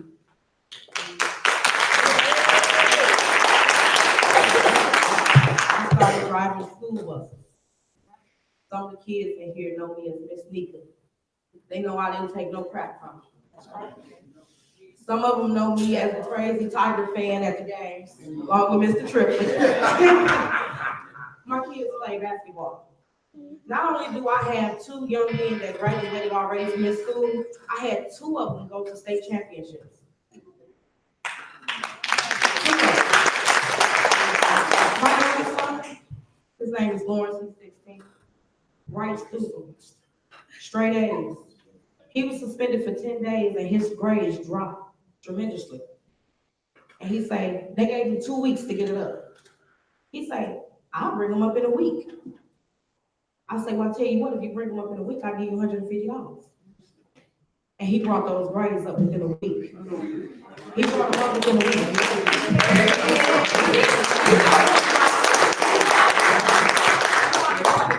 But along with my 3 biological sons came other children. I always had a house full of boys. Basketball practice, football practice, track practice, baseball practice. Not only did I help my 3 kids get to the point of graduation, they're friends. I had little boys staying in my house, eating my food, using my water, my electricity, my gas, everything. I was a parent. And I knew that in my heart, that if you weren't getting what you needed at home, if I could give it to you, I was gonna give it to you. That's what a community does. We come together when we see another person struggling. When I'm struggling with my child, you as a man, if it's a little boy, you're supposed to step up and help out. If I'm struggling with my daughter, you as a woman is supposed to step up and help me. That's what we do as a community. We show up and we show out for stuff that these kids do. When they out here fighting, we out here fighting with them. No, they need to know the difference. I didn't reward my kids for doing stuff that they should have already been doing. I don't give them allowances. Cleaning your room, washing the dishes, you ate off of those. You messed up that room. I'm not gonna pay you to clean something that you helped mess up. Ma'am. I'm teaching you responsibility. And like I say, my children, they mean the world to me. And I've helped at least 6 or 7 graduate, 2015, 2014, 2015, 2016, 2017, and 2020. I've had numbers of kids coming home. This school means so much to these children. If you take this away from them, you're letting them know that we don't care. We don't care. If we don't stand up for them, ain't nobody gonna stand up for them. You teach them how to walk away from stuff they don't want. You teach them how to talk, to speak up for themselves. They have a voice. Let the governor come to them and let these kids tell them why she should close the school. Let their voice be heard. We already had our voice. Let them tell why she should close the school. Let our children speak up on their own behalf. Thank you, ma'am.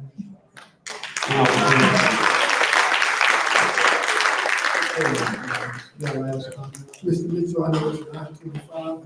I'm only gonna take 2 minutes before the bell let me come on. That's 85, that's right.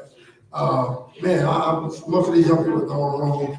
I can't be more proud of these young people. That I know it's a school night, so most of them are going home now. I wish I had spoke about 8 o'clock. I'm so proud of our young people. As a coach, I see that's right.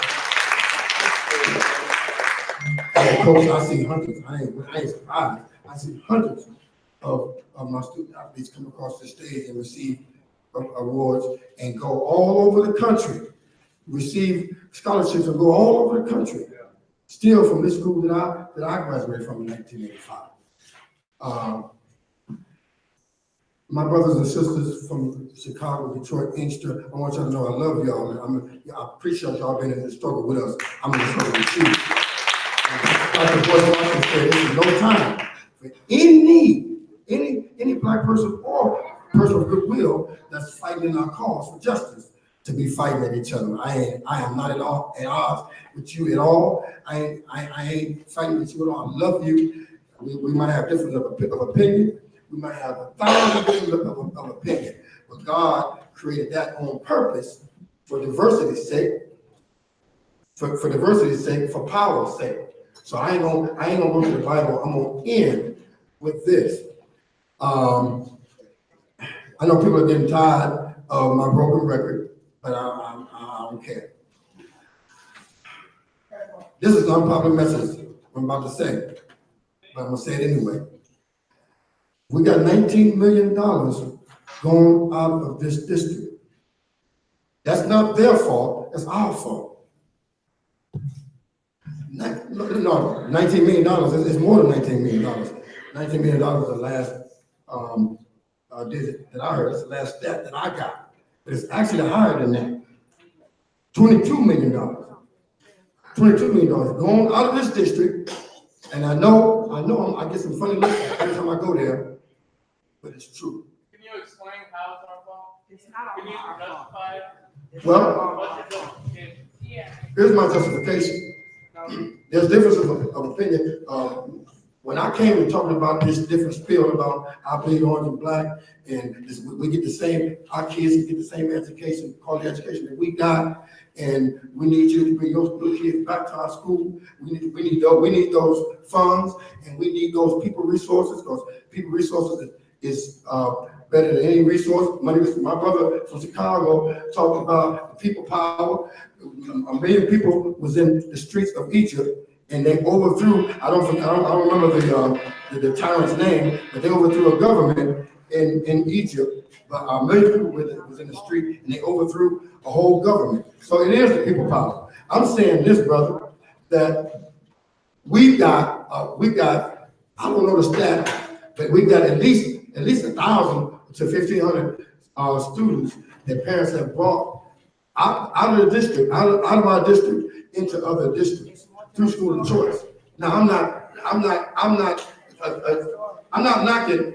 Understand? I'm on a fine line. Understand what I'm saying? I'm not knocking a parent for making a decision and saying, okay, if I'll take my kid to over here, he get a better more quality education. What I'm saying is, I'm talking about the slave mentality of white is white. If I take my kid to a white school, excuse me, then they're gonna perform better.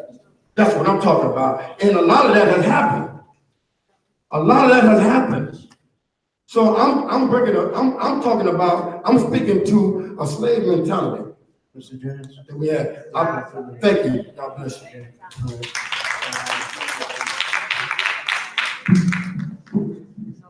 I'm so sorry. I'm gonna be really quick because I know what it's like to be at a meeting this late.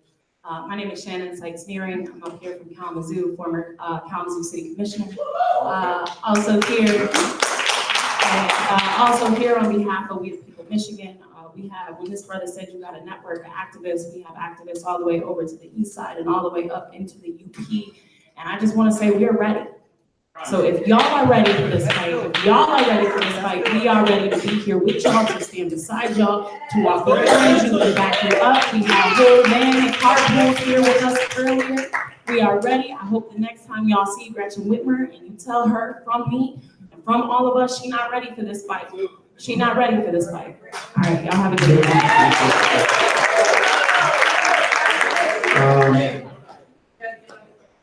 All right, I want to thank, first of all, I want to say to the people of Detroit and Kalamazoo and all over those of you all who came to support Ben Harbor Area Schools, greatly appreciated. I graduated in the 103rd class of Ben Harbor High School, the class of 1978. And this has just been, I made a conscious decision to come back, to work in my community, to live in my community, to teach in my community, and all of those things. I just want to say this on behalf of the kids. I've just heard, I've been counting it, it's been 4 events. I said it's been 4 events, 3 down, 1 to go. And I've just watched people, watched situations and circumstances, and I watched our children. If you go down the hallway right now, and you say that they came in and dismantled, I served as principal here in 2015 and 16. The showcase that I put up, the last showcase I put up 3 years later is still down. The bulletin board that we put up is still down here, torn down. The class of 2019, they were freshmen. Their pictures are down there, and there was 37 of them who were getting ready to be inducted into the Jane Addams chapter of the National Honor Society. And when you hear, I just want to say this, as an educator, I don't understand the politics of it all. I mean, I don't understand it. I know that I was standing in this stairs room in the 1st grade at Cedar McCoy Elementary School, and I took my house home because I learned my address, and I wanted to be a teacher. So I'm a teacher. And I appreciate all of this, but this community needs to know exactly the dismantling from the inside, what happened to our kids. I'm talking about what happened at 870 Colfax, what happened in our counseling office, what happened to our teachers. And these people came in for 4 years and walked out of this district with millions of dollars. Took 60 of us who lived in this community, lied, and we lost our job. Job that did not come out of the general fund was taken from people in this community for years. There's mold at Hull. We moved in January. I want to say to the kids, class of 2019, to this group of people, those work, and they are some amazing students. And I close with this. I am. When they, in the 8th, you're one of my students from Morton Montessori. When they left Morton Montessori, the 8th grade, and they left ACA, we had a reading assessment. And the highest letter you could get was C. 97% of our 8th graders came to this high school having mastered level C. They're lying. They can't read. They can't. Check the data. Thank you very much. We have closing remarks from Mayor Marcus Muhammad, City of Ben Harbor. Thank you, President Steve Mitchell, Vice President Joe Taylor, Secretary and trustees. Just like to thank everybody for coming out, and also like to give a special thanks for those who stayed, because this is the type of fight that's a protracted war. So for those who came for rah, rah, rah, sis, boom, bah, we thank you too. But it's going to take a small remnant that's willing to endure to the end. I just want to say a few things about politics, power. In the press conference next Tuesday, I'm asking us to organize, mobilize, and get to Lansing 111 South Capitol to the George W. Romney Building. We've made a statement from City Hall. We've made a statement from Benton Harbor High School. And our next statement is going to be in front of the governor's office at 11 a.m. Politics. The word pali means more than one. And a tick is an insect that's a bloodsucker. So the politics of the shutdown of Benton Harbor High School is a multitude of bloodsuckers that's pushing the closure. Point number one. And Governor Whitmer is just the face. Just the face. Go and watch the movie Which Way Is Up. Young folk, you don't know nothing about that. Well, Richard Pryor fell out of the tree, and that's how he became the leader. I'm gonna move on. But every time he saw the pinky ring that represented power, he had to run over and get his instructions. Power is where power goes. Yeah. The power isn't here with the people. Article 1 of the state constitution states that all political power is inherent in the people. So Governor Whitmer, you're not a ruler. Your powers are contrived from the consent of the governed. And we have to remind her of that. And there's 6 letters that I talk about in Lansing. Because I don't want them to say, oh, he's using a public building to initiate a referendum.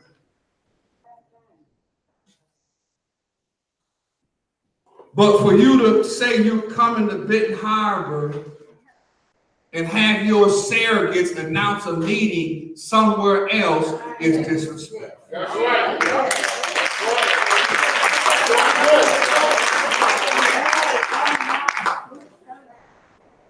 The Honorable Minister Louis Farrakhan, he told me, he said, brother, if you go to another man's house, he said, be found going to the front door. I wish somebody was listening. The front door is the school board. The front door is the mayor's office. He said, if you're found at the back door, then your intentions are not clear. And he finished by saying it's a sign of bad character. Let me come home, and my wife is here, and I'm saying it now, and find a man at the back door.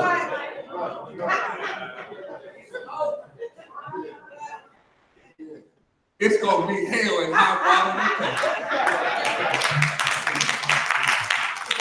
So Governor Whitmer, come to the front door and show your intentions. And that you have good character and you want to solve the problem.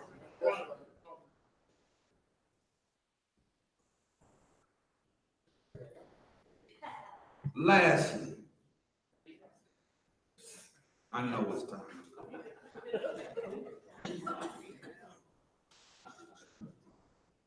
But meet me in Lansing. They said that, you know, they don't have the political clout. They don't have the money to fight. but our unity is more powerful than an atomic bomb. And what money and power cannot do, you'll find that unity, where there is unity, there is strength. Good evening. Thank you, school board. Because if they knock the board out, then the building has no chance. Don't go.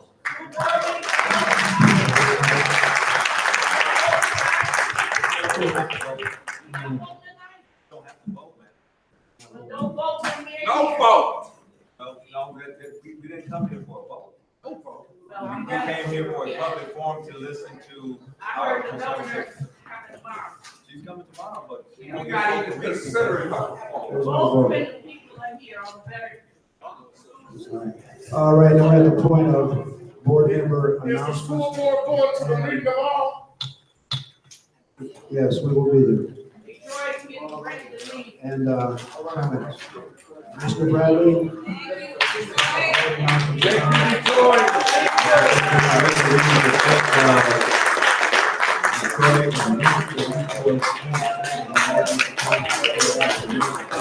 Thank everyone for coming out and across Michigan to support us.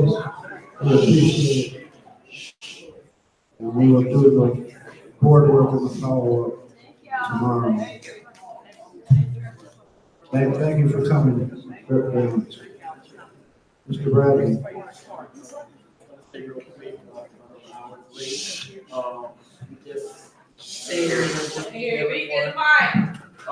Sitting here and listening to everyone, we're definitely gonna have to show unity, and we showed that tonight, so let's keep up the work. Let's keep the good work. Also, my millennials, everybody in my age group, please start showing up to me, start advocating for your children, please, please, please, because the older generations, they still have fight, but we have the voice. So let's start showing up and making sure that we are advocating for our children. Remember, it takes a village. It takes a village, so let's make sure that we are, the parents that are not involved with their children, let's make sure that we are helping them to show them the way. And other than that, I'm going to cut my remarks short because I know it's late. But thank you all for coming. Thank you. Ms. Crowder?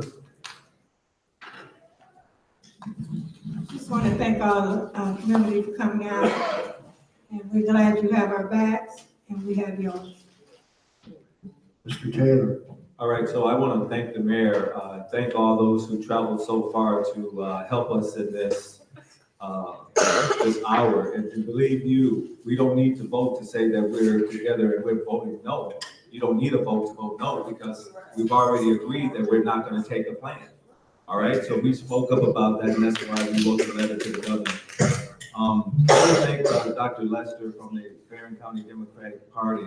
They just sent a resolution to the governor, right? So we're thankful for our Democratic Party here in Oakland. Also, I want to close by saying this. The closing of a high school can be economically, psychologically, and developmentally devastating to any small community. The impact of high school closings in small African-American communities is only recently receiving study and consideration by academia and urban economic development experts. Governor Whitmer, the next few days and weeks will either be your finest hour, where a fair-minded, objective, and considerate community dialogue can be open and permanent, positive solutions found and enacted upon, or a permanent stain on your relationship with the African-American community in Michigan and your newly minted Democratic governorship. Thank you so much for showing up. Good night. Ms. Rush? Thank you from the bottom of our hearts for coming. We are not going to give in. So, and we're going to need your continued support. Thank you. Trustee Seats? I'd like to thank everyone for coming out. It's just been a wonderful evening. We are here. We are going to be here. Our board is together. We're going to support our community, and we want you to support us as a board. Be with us. We are here. And this is good. this is gonna be some good stuff that's gonna happen for our community. It has to happen. We can't let our kids down. That's right. Thank you so much for coming.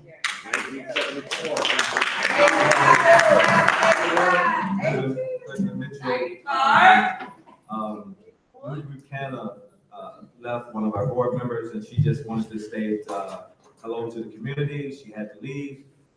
She's thankful to those who stayed and those who came to support Ben Arbor Area Schools. She says, love you all. Ruth Buchanan. Thank you. Lastly, I'd like to thank the community for coming out. As president of the board, I want to say that we have an awesome board members here. We've been through a lot together, and we've also stuck together. So I have nothing but praise for them, and we will follow our hearts and our minds regarding the school system. I myself, I'm a 1966 graduate of Ben Harbor High School. Have either worked my entire career or been on the board since 1972. So my whole life has been here at this high school in this district. So I don't take what we're doing lightly. So in closing, I'd just like to thank everyone for coming out. May I have a motion for adjournment? Mr. President, I move that we adjourn tonight's meeting. It's been moved and seconded that we adjourn. Call the roll, please. Mr. Mitchell. Yes. Mr. Taylor. Yes. Ms. Rush, yes. Ms. Carter. Yes. Mr. Bradley. Yes. Ms. Hartley, seats. Adjourned.